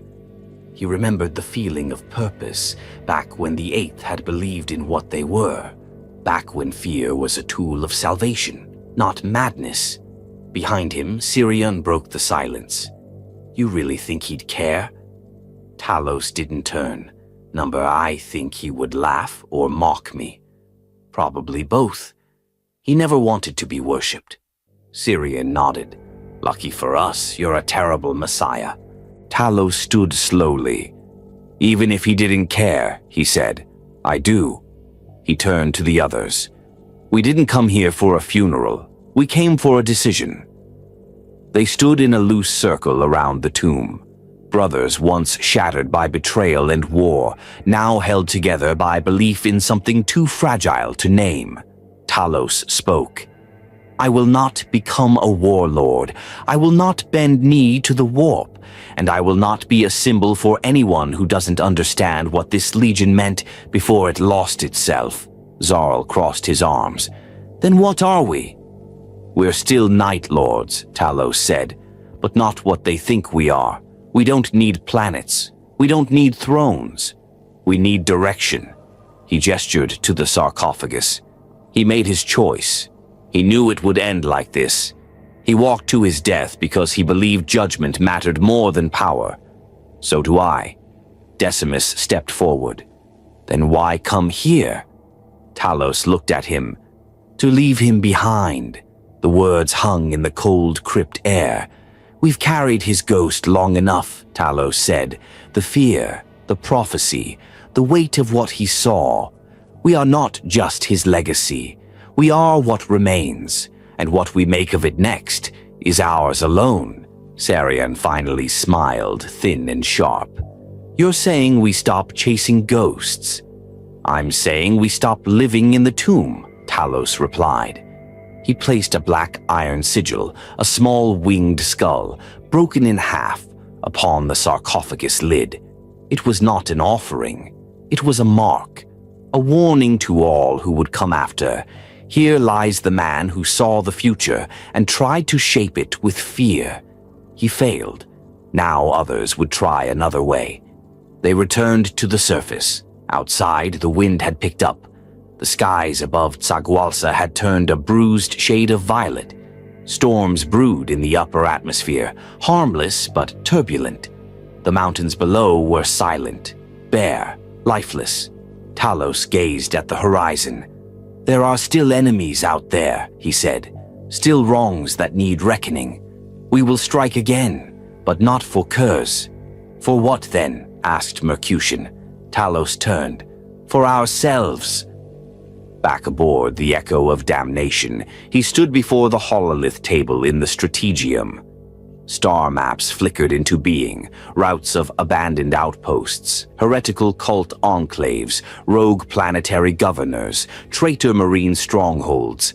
His eyes drifted across them, settling on one, an asteroid fortress within the Ghoul Stars, recently fallen into the hands of exiled word-bearers. He tapped it once. "Plot a course," he ordered. Decimus approached him as the others dispersed. "Do you think it'll ever mean something again?" the boy asked quietly. Talos considered. "If we survive long enough," he said, "yes, but only if we fight to deserve it." He looked once more at the viewport where Tsagualsa now faded into the distance, a ghost of stone and history shrinking in the void. He did not look back again. Talos Valcoran, soul hunter, prophet of the 8th Legion, had buried his Primarch, not with sorrow, not with ceremony, but with resolve. What rose in his place was not a savior, but a commander, one who no longer walked in prophecy, but in purpose. The warp translated them into real space with the soundless scream of a universe stretching around itself. The Echo of Damnation emerged into a region once catalogued as Lycier 4-19, now lost from Imperial records, a dead world smothered in ash and static storms. Long ago, it had been a mining colony, a minor resource hub supplying raw ore to distant forge worlds. But now it lay abandoned, stripped bare, the surface scarred with impact craters and the long, jagged trenches left by orbital bombardment. Talos Valcoran did not come for salvage. He came for silence. The campaign across the outer maelstrom had drained his warband to the marrow. After the betrayal at Vilamus and the death of Vandred, their stockpiles were thin, the apothecarian stores nearly spent. Talos had chosen Lycier because it was empty. No fleet routes, no warp anomalies, no living colonies. It was the closest thing to peace they could afford. But peace is a lie whispered in the dark. The Eldar had been waiting. It began with static distortion on the Vox grid. First Claw had landed less than an hour earlier, searching the catacomb-like mining complexes for usable fuel cells. Decimus was in command of the surface party, accompanied by Syrian and a small contingent of gunners. Talos remained aboard the Echo, scanning the surface signatures when it hit. A wave of light, silent, blinding, followed by the collapse of 4 of the outer perimeter sensors. No explosions, just erasure. Then came the screams. Talos raced to the launch bay, armor still clamping into place as emergency data scrolled across the lumen screens. They weren't under assault from the Imperium, nor from any traitor warband. The energy readings were too refined, too surgical. Faint traces of psycho-reactive energy danced along the ship's shields, disruptive, but not warp-tainted. It was Eldari. Worse, it was Ulthwé. Among all the craft worlds, Ulthwé was the most prophetic, the most maddening in its logic. Its warriors did not attack for territory or vengeance.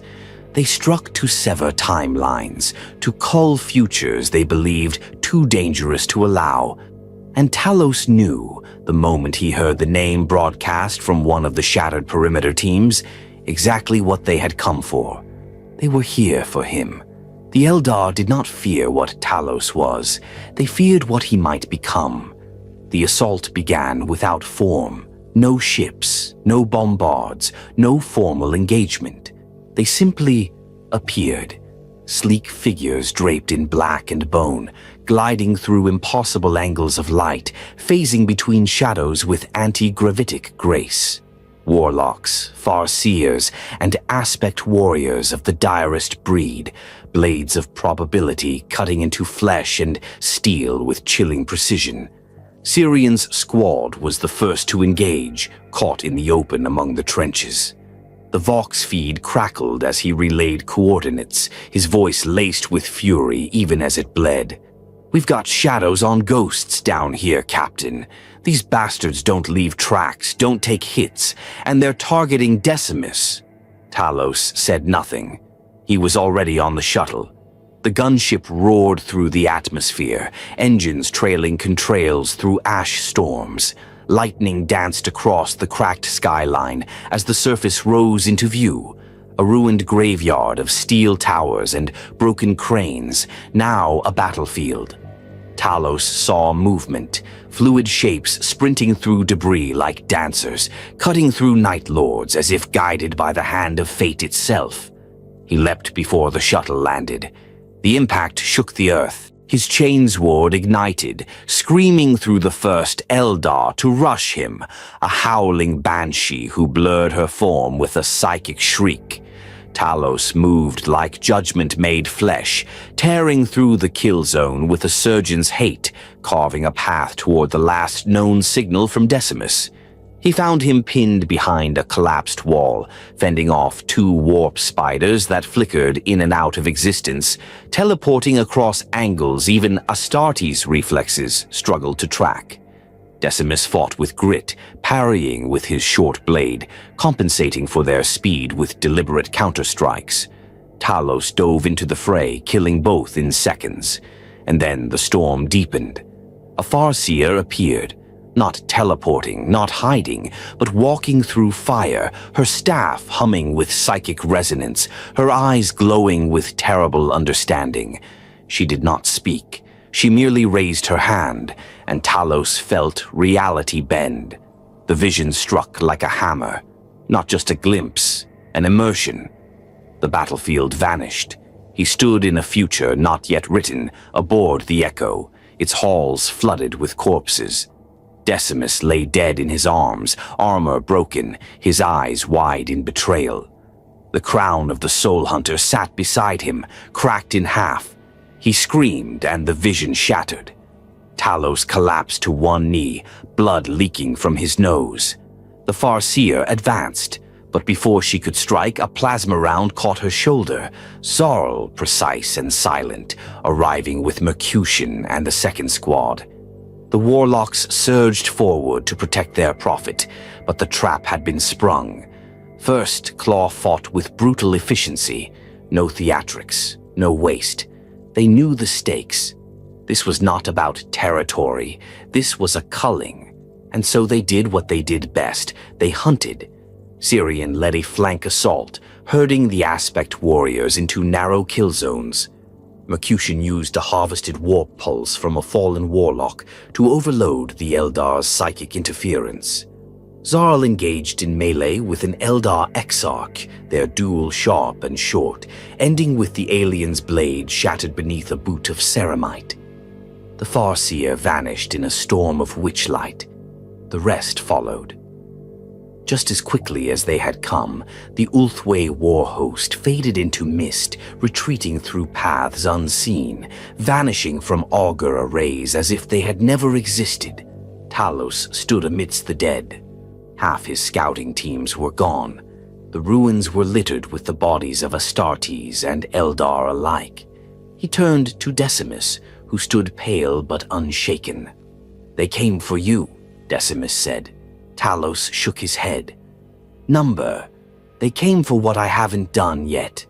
Decimus's expression hardened. "Then we proved them wrong." Talos didn't answer. He simply walked, Chainsword dragging behind him. Back aboard the Echo, repairs began. The Apothecarian overflowed. The Munitorum was down to its final stores of fuel. No reinforcements would come. But the Soul Hunter stood intact. The Farseers had tried to sever a thread they didn't understand. They thought prophecy could be erased. But Talos had lived within prophecy his whole life, and he had never once obeyed it.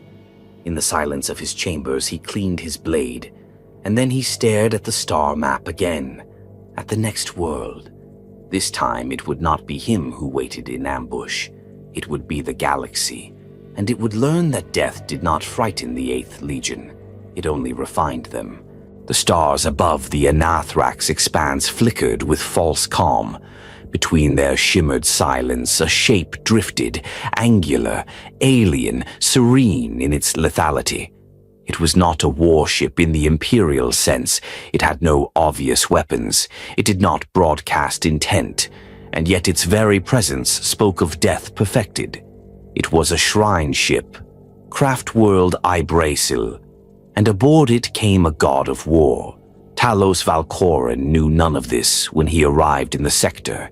His mind had been fixed on repair, on consolidating what remained of the warband, licking wounds left by the Ulthwé ambush on Lysier 419, and recovering what gene seed Mercutian could save.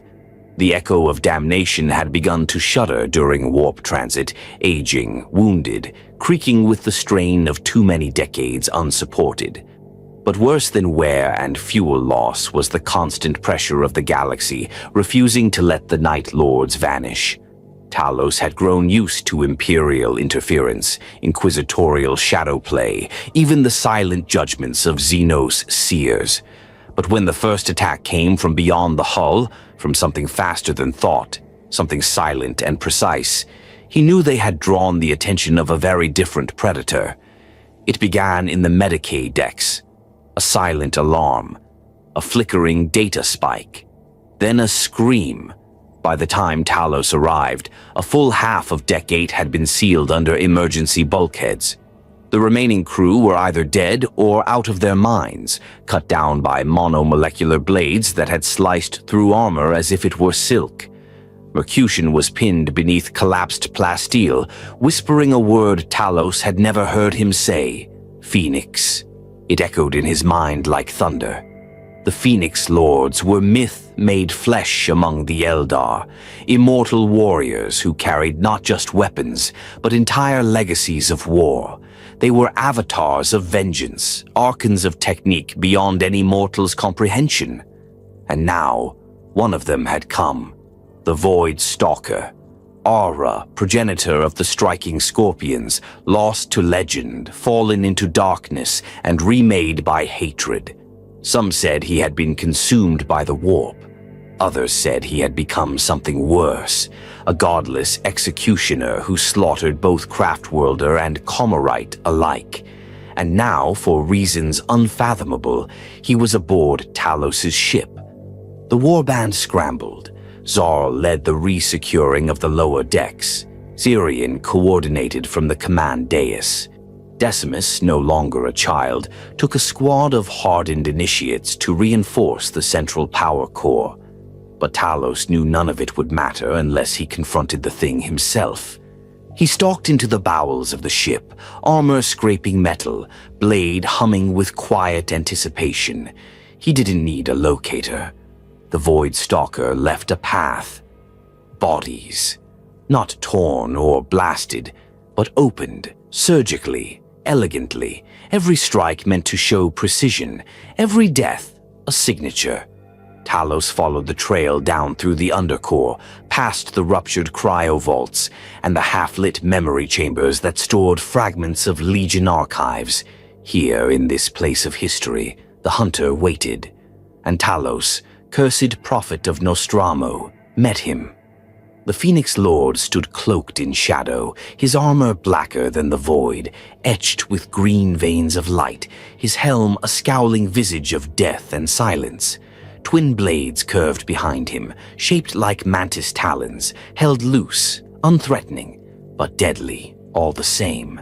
He did not speak. Talos drew his chainsword and stepped forward. No words, no declarations, only war. The first clash was near invisible. Ahra moved like vapor, one moment meters away, the next already mid-swing. Talos blocked just in time, the scream of blade on blade echoing like a wail through the hull. Sparks exploded between them. Talos struck back, high, then low, feinting with a bolter snap. But the Phoenix Lord evaded with impossible grace. He was fighting inevitability made flesh. Still, Talos did not yield. Blow after blow, strike after strike, he pressed the attack, not with brute force, but with relentless tenacity. For every cut that Ahra dodged, Talos answered with a feint. For every counter-strike, a reposition. The duel sprawled across the deck, into corridors, past shattered shrines to long-dead captains, through flickering data crypts. Sparks lit the gloom. The ship moaned around them, wounded by the very battle it now hosted. And still, neither spoke, until Ahra broke the silence. "You dream of futures you cannot change." Talos said nothing. He lunged, feinted, struck. The Phoenix Lord vanished backward, then swept in with a scything arc that clipped Talos's pauldron and sent him spinning. "You think yourself a fulcrum," Ahra hissed, voice metallic, ancient, "but you are only a shadow cast by a dying flame." Talos rose slowly. Blood dripped from the side of his helm. "I know what I am," he said. And then he charged. This time he didn't try to match the Phoenix Lord's speed. He drove the fight into the wreckage, forcing the Eldar into narrow spaces, twisted bulkheads, low ceilings. There, Ahra's elegance became constricted. Talos took a gash across the thigh but landed a brutal blow to the chest plate. Sparks sprayed. Something cracked. Ahra reeled, but only for a heartbeat. He retaliated with a downward stroke that shattered Talos's vambrace and sent the chainsword spinning across the floor.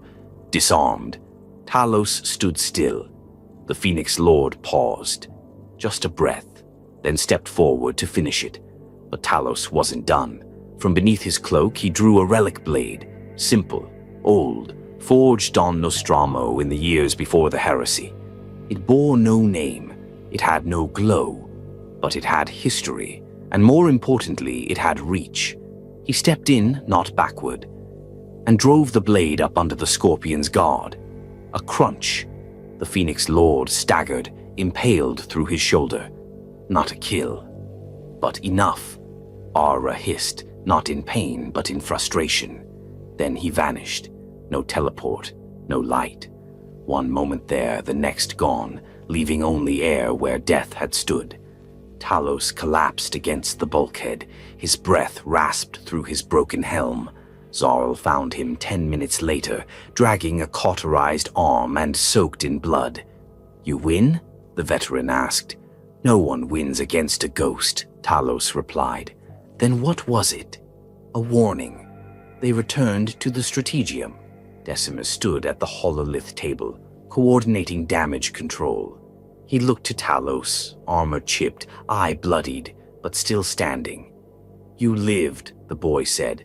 Barely. Why did he come? Talos considered. To test me, or stop me, or just to make me bleed. He looked to the stars beyond. He didn't succeed. The echo limped away from the Anathrax expanse. The Phoenix Lord did not return.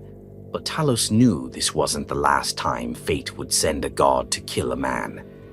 It never was. But he also knew something else now.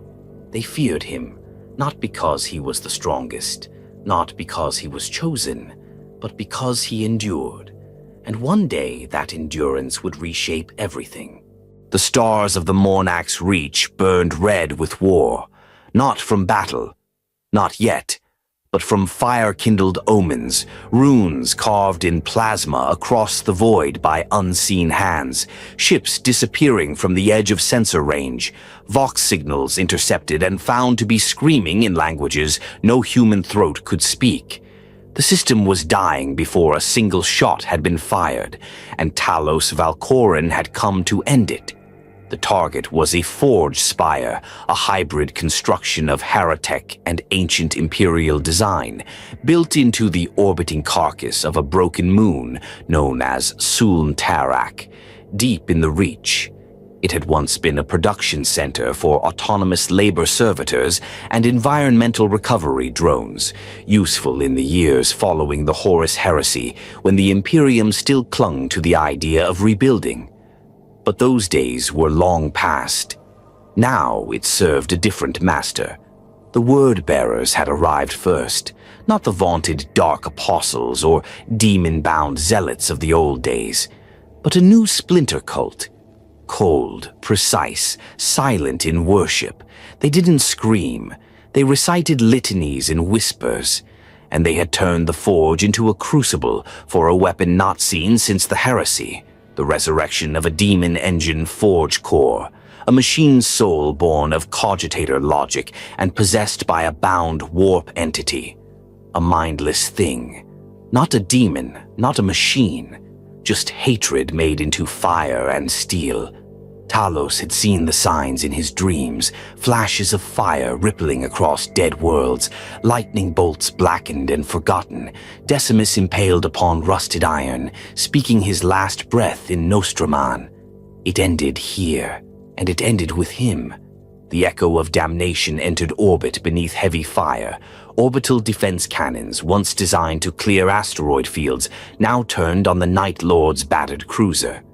Void shields shimmered under the bombardment, decks rattling beneath the thunder of impact. Talos stood unmoving on the bridge, his hands locked behind his back, helm at his belt, eyes fixed on the hololith display. Zarl stepped up beside him. "This is suicide," Talos nodded. "Yes," Syrian laughed bitterly. "At least we're consistent." Decimus didn't speak. He just stared at Talos. The boy, now nearly grown, wore the colors of the 8th Legion without hesitation. His armor was custom forged, matte black with deep cobalt trim, a red optic slit on his helm that mirrored Talos' own. He had earned it, earned everything. Talos looked at him. "You stay here." Decimus didn't flinch. "You'll need me. You'll carry what comes next." That silenced him. No further orders were given. They all knew what this meant. Talos led the strike personally. He brought first claw, but only 6 others. No mass assault, no siege, just a precise incision. They would land. They would detonate the forge core, and someone would walk away to tell the tale, even if it wasn't him. They hit the forge like a thunderhead, drop pods screaming through the sulphurous upper atmosphere, slamming into the armored plating of Suln Tarak like surgical blades. Talos' pod cracked open into fire and ruin. Bolter rounds clanged off the metal deck before his boots even touched it. The defenders were already there. Word-bearers, silent and relentless, fighting with machine-perfect discipline. They were not like the other traitor legions. They didn't scream. They advanced in lockstep, chanting machine prayers in binary-inflected low Gothic. Their bolters sang in controlled volleys, aimed not to kill, but to suppress. Talos moved through them like a curse, his chainsword carved through ceramite and flesh alike. He struck not for show, but with the methodical fury of a man who knew this would be the last time he fought. Syrian covered the flank, laughing with each kill, his vox open and unfiltered. Zarl moved like a spectre, executing precision kills, bolt pistol and blade working in tandem. Uzas had already vanished into the dark, his berserker hunger unleashed in silence. And at the heart of it, Talos led them forward. The forge's inner sanctum loomed ahead, veins of molten plasma running through its walls, demon-forged glyphs pulsing with warped life. At its core, a massive sphere of iron and warp glass rotated in the air, suspended by arcs of black lightning. The demon engine was being born. They were too late, but they had one last option. Mercutian approached with the charge pack, a relic from the heresy, recovered decades ago from a mechanicum vault deep beneath a forgotten world. It wasn't a bomb. It was an undoing, a fusion reactive node designed to unmake matter at the molecular level, destabilizing anything it touched. Talos activated it. He turned to First Claw. "Get out." "No," Zarl said flatly. Syrian looked annoyed. "Are we doing this noble martyr thing? Because if so, I've got a speech prepared." Talos stared. "This isn't a debate." "I follow the man who makes the decisions," Zarl replied, "not the one who gives up." "I'm not giving up." Syrian's grin faded. "Then what are you doing?" he asked quietly. Talos looked toward the pulsing forge. "Finishing it."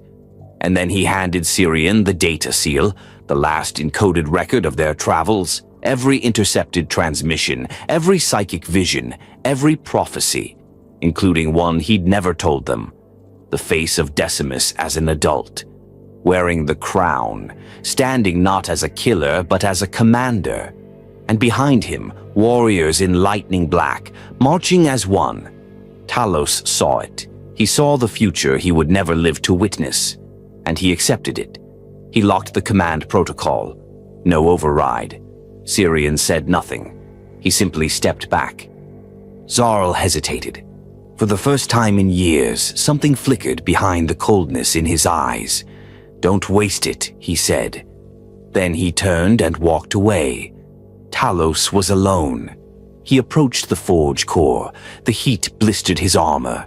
The warp energy crackled like whispers from every angle, begging, threatening, seducing.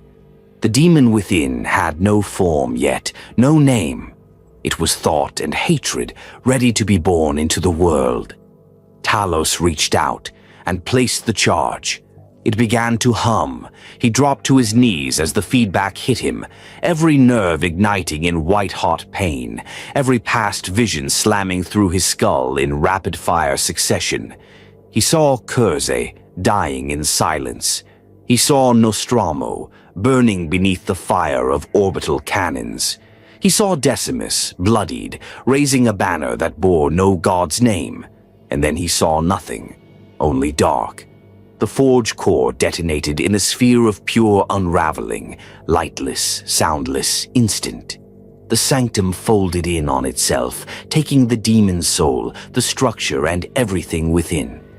The shockwave ruptured through the moon's surface, cracking it in two.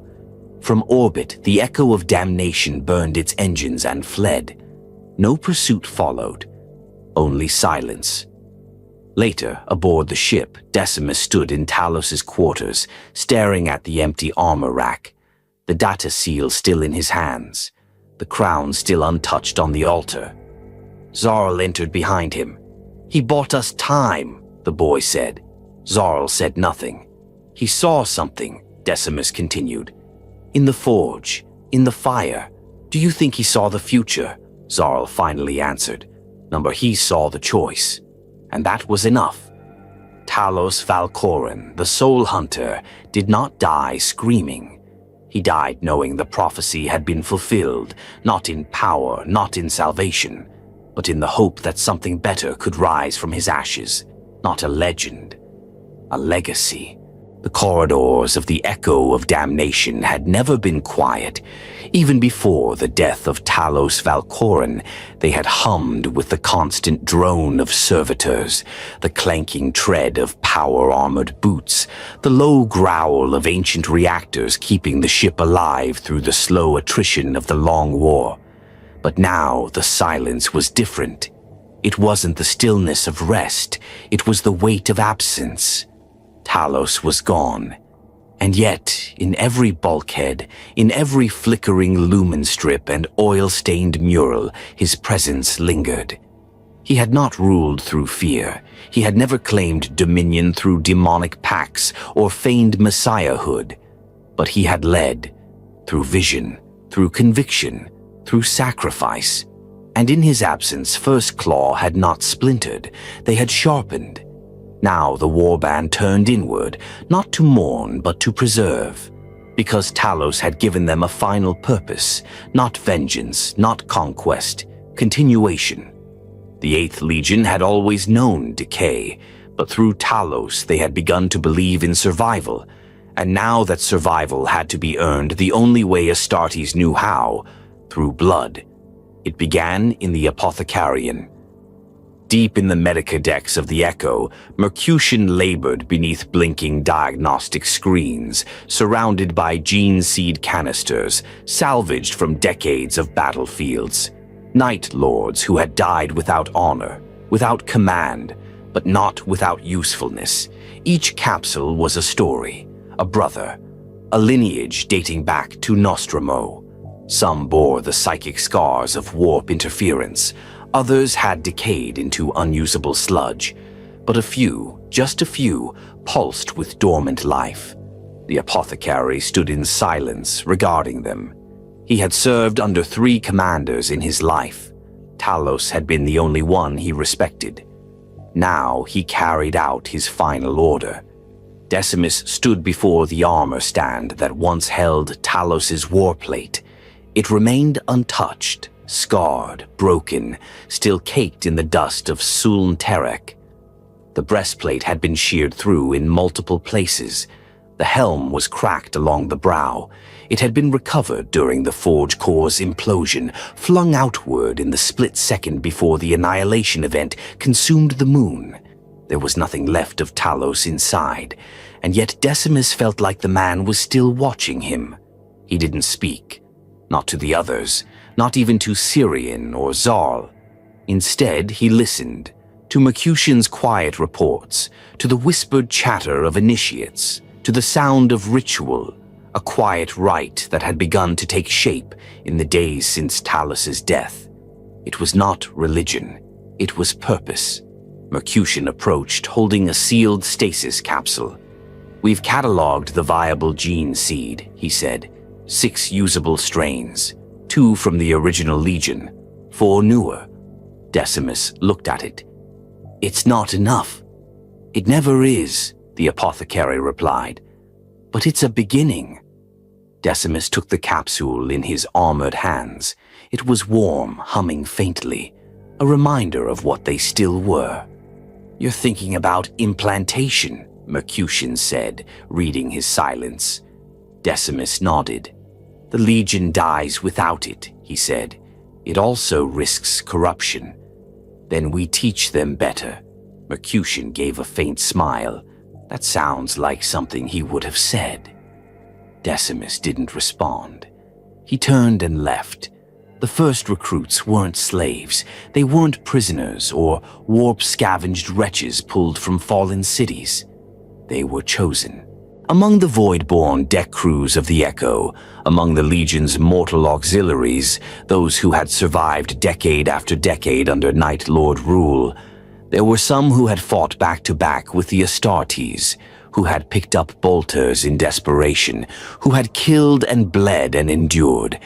These were the ones Decimus selected, not for their obedience, for their resilience. Syrian objected at first. "You're going to turn humans into monsters," he said. "We already have enough." Decimus met his gaze. "I'm turning survivors into something more. The same way Talos did for you." Syrian grunted. "He didn't pick me. I just didn't die." Decimus smiled faintly. "Exactly." The trials began in silence. No fanfare, no spectacle. Just pain injected into bone and blood until only those strong enough remained. The gene seed was precious. Every loss hurt. But one survived. A girl, 17 standard years old, from the gun crew of Battery Deck 14. Her name had been Acera, but she abandoned it after the implantation. Took a new one spoken in Low Nostraman, Vraksha. Daughter of Silence. Her body accepted the seed without mutation. Her strength grew rapidly. She spoke little, but she followed orders. Decimus watched her train, watched her fight, watched her break a veteran initiate's jaw in a sparring match without so much as a change in breathing. "She's the first," Mercutian said. "There may be more." Decimus didn't answer, but in the privacy of his quarters, he activated the data seal Talos had left behind. Dozens of files, recordings, journals, tactical notes. But one stood out. A final message. Talos's voice crackled through the Vox screen. "If you're seeing this, I'm gone. Which means you survived. Good. You'll need that." The voice was tired, weary, but calm. "You're not me. Don't try to be. You're going to see things, bad things, prophecies, dead ends. You'll want to fight the future. Sometimes you'll lose." A pause. "But you won't stop." Another pause. "Legacy doesn't come from victory. It comes from endurance. If you're still standing when the galaxy forgets your name, that's how you win." The message ended. The screen went black. Decimus sat in the dark. He didn't speak. He didn't cry. He simply rose, walked to the central shrine in the Strategium, where the crown still rested on its pedestal, and placed a new item beside it. A small, polished case containing the 6 surviving gene seed vials. No words, no symbols. Just memory. Time passed. Whispers spread. The echo of damnation was seen raiding a convoy near Vordrast. A crippled word-bearer ship was found drifting near the maelstrom, its crew flayed, its captain crucified against the bridge wall, lightning bolts carved into his chest. In the rimwood fringe, a minor inquisitorial black site was breached, its data core stripped, its defenders eviscerated. Witnesses described black-armored warriors who spoke no prayers and made no declarations. Only one thing was left behind, a winged skull, broken in 2. The galaxy began to murmur. The Night Lords were changing. Some said they had a new leader.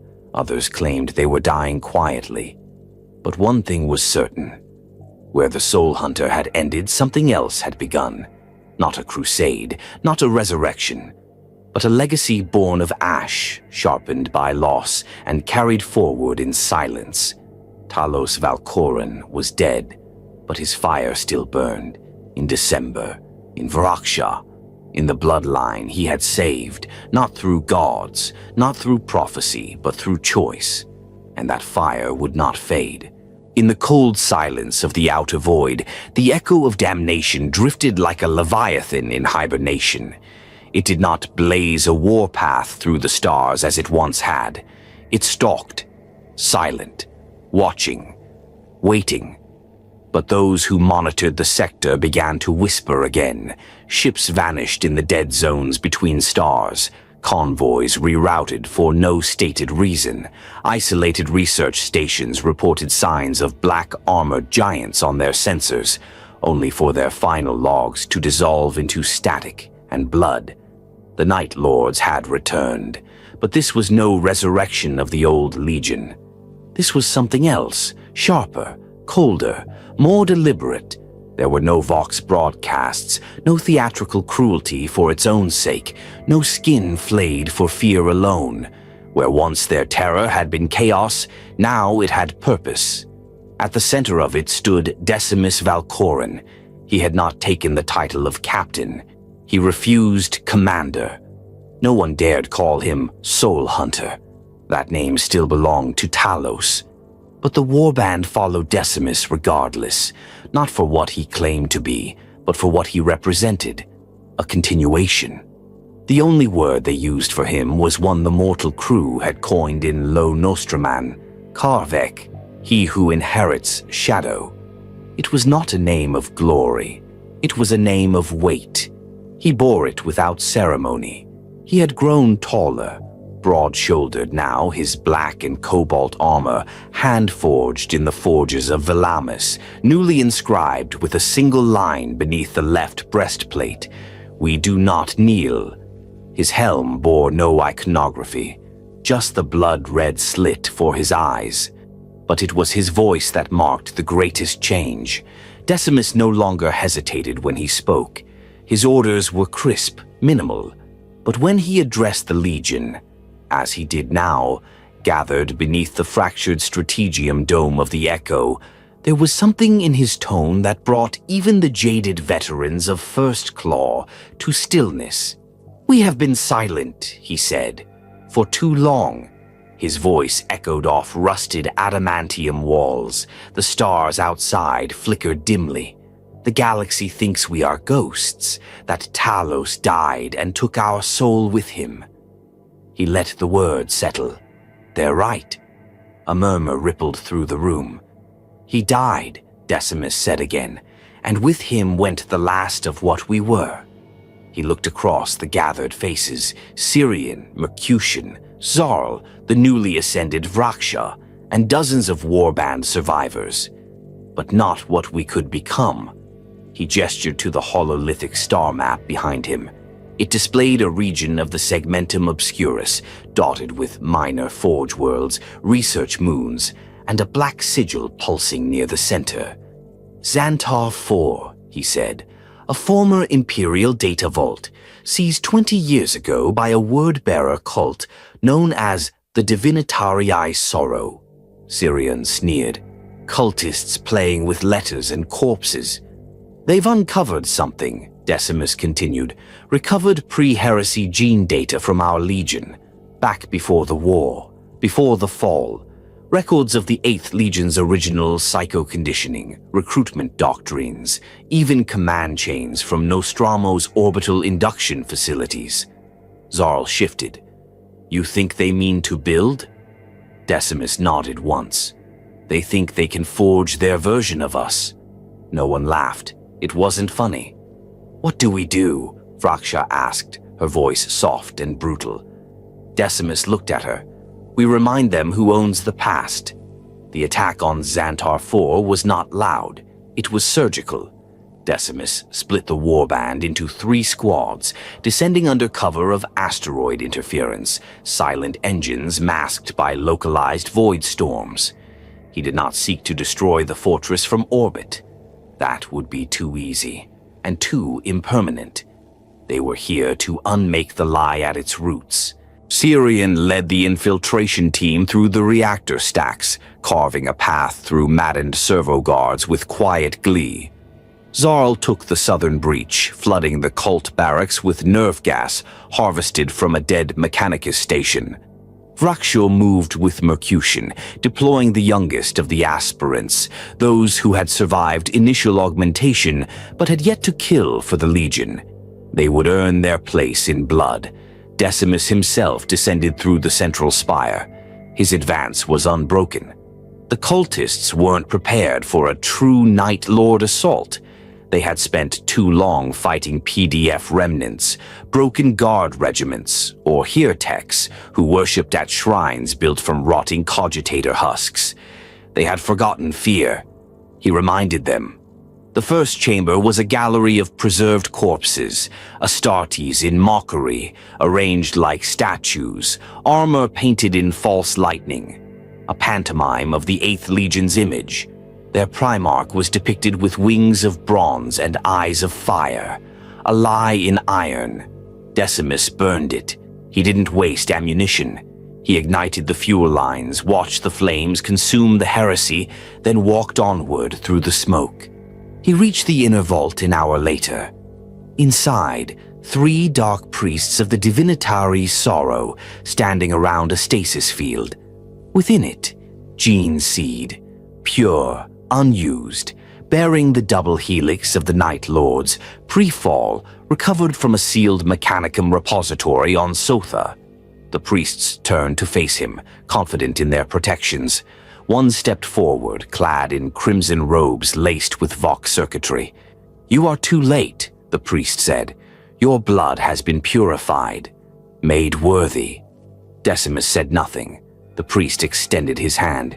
"You could lead them, our new Night Lords, not broken by Nostramo, not cursed by Curse, but cleansed by the true word. You could—" Decimus fired. The priest's head burst like fruit. The other 2 died before they could react. He stepped into the center of the room and deactivated the stasis field. The gene seed hovered for a second in weightless suspension, then dropped into his waiting hands. Decimus stared at the ancient material. What it represented, what it had once been, what it could be again. He looked to Mercutian, who had arrived moments before, bloodied and calm. "Can it be used?" The apothecary knelt, scanned the vials, then looked up. "Yes, with care and discipline." Decimus nodded. "Then we build." They left nothing behind. The vault was destroyed, the cult annihilated. Their signal towers collapsed, their data systems infected with viral loops that turned every message into static screams in a dozen languages. But the gene seed was safe. Back aboard the Echo, Decimus walked the Medicaid chamber with Mercutian and Vraksha, the first of their new generation already growing in nutrient tanks. They would not be many. Each implant required weeks of cultivation. The mortality rate would be high. The failures, inevitable. But it was real. No longer survival. Rebirth. And this time there would be no war cries, no gods, no thrones, only purpose. Decimus stood alone at the viewing window of the Strategium, watching the void. He thought of Talos, of the visions he'd once seen, now gone silent. He didn't need them anymore. He wasn't following prophecy. He was writing a legacy, and it was written in shadow. The Echo of Damnation had always been more than a warship. It was a relic, a memory entombed in metal and shadow. Its hull was a patchwork of ancient ceramite, adamantium scars, and the scorched markings of battles fought across 10,000 years. Whole decks had collapsed and been rebuilt. Others had been sealed and forgotten, left to rot in darkness. But the Echo had survived. Through the burning skies of Nostramo, through the slaughter of Velamos, through Talos Valcoran's final sacrifice and the slow resurrection of a broken legion, it had endured. And now it was dying. Not in fire, not in violence, but in inevitability. Decimus stood at the bridge, helm in hand, eyes fixed on the hololithic projection before him. A red tide of Imperial fleet signals pulsed like a heartbeat across the screen. Kill ships, black ships, Mechanicus war barges, and a single Gloriana-class vessel bearing the sigil of the Exorcist's chapter. No warning, no demands, just approach vectors. They had come for the Night Lords, and this time it would not be a skirmish. It would be extinction. Zarl stood at his side, silent, arms folded. Syrian paced, bolter slung over one shoulder, whispering old curses to himself. Mercutian was already below, sealing the apothecarian, preparing the gene seed for emergency evacuation. Vraksha waited on the lower decks, her armor freshly painted, younger initiates behind her, their expressions unreadable through their helms. None of them questioned the odds. They all knew. The Echo had days at most before the blockade was complete, and it would never survive a full fleet engagement. Decimus looked across the Strategium, then activated the central Vox. "All hands," he said. "This is Decimus Valcoran." The name was no longer foreign, no longer questioned. It was his now. "They have come. The Imperium. They think we are a remnant, a flickering ember." He paused. "They're wrong. Across the ship, in every rusted corridor and sanctum, warriors and mortals alike stopped to listen. We are not the 8th Legion. Not anymore. We are what they could have been, what they should have been. They chased terror. We chose purpose." He let the silence stretch. "This ship was once our coffin. Talos made it our sanctuary, but now it must become something else." He looked to Zarl. "Our spear." The plan was brutal in its simplicity. The echo of damnation would not run. It would charge through the heart of the Imperial blockade, not to survive, but to create a fracture, a moment. Enough for the gene seed caskets, now sealed within drop shuttles and reinforced pods, to be launched into deep space, scattered, randomized, hidden in the void. No tracker, no recall, just coordinates only Decimus knew. And then the ship would die. But what it carried, that would live. As the fleet closed in, Decimus descended to the cryo vaults. There he met Vraksha. She stood beside the first pod, helmet off, her face calm. Around her stood 5 of the new generation, barely initiated, barely scarred, yet already taller than most mortals. One still carried the limp from his implantation surgery. Another bore a brand over one eye, self-inflicted. "Do they know what they carry?" Decimus asked. Vraksha nodded. "Number, but they believe in you." "That's enough," he said quietly. She looked at him, her eyes steady. "Will you come?" Decimus hesitated, then shook his head. "This is where I end." She didn't argue. Instead, she stepped forward and placed a clenched fist against his breastplate. "Then we carry the fire." He returned the gesture. "And never speak of it." The echo of damnation ignited her engines for the last time. Her launch bays shuddered as the first escape pods screamed into the void, each carrying a portion of their future: gene seed, records, recovered data seals, and the last true fragments of Nostraman blood. They vanished into warp shadow, beyond the range of Imperial augurs, and then the ship surged forward. At the helm, Decimus gripped the controls. The Gloriana-class vessel ahead bristled with weaponry. Its escort ships moved to intercept. Lance batteries locked on. Shields rippled. Syrian stood beside Decimus one last time. "We're actually doing it," he whispered. Decimus nodded. "You know, we could have hidden, fled, lived. We weren't meant to live forever." Syrian grinned faintly. "Number just long enough." The first lance beam tore through the prow. Alarms screamed. Bulkheads buckled. Decimus did not flinch. He activated the final protocol. The ship's plasma core began to overload, converting every remaining cell of energy into forward momentum. A final gift from Mercutian's endless scavenging, an ancient warp drive fail-safe designed to spike one last jump, even without coordinates. Not a warp jump, a ram. The echo accelerated, 10,000 years of memory behind it. Legion brothers, screaming skies, prophecy and defiance, Talos's last breath, now turned into impact. The collision didn't even register as a physical strike. It was obliteration. The echo of damnation crashed into the Imperial flagship at near relativistic speed. The void rippled. The fleet buckled. Vox signals shattered. Light flared in a white sphere that burned away 100 kilometers of war machines and silence. Then, nothing. Only drifting debris, cracked wreckage, and empty stars. Months passed, then years.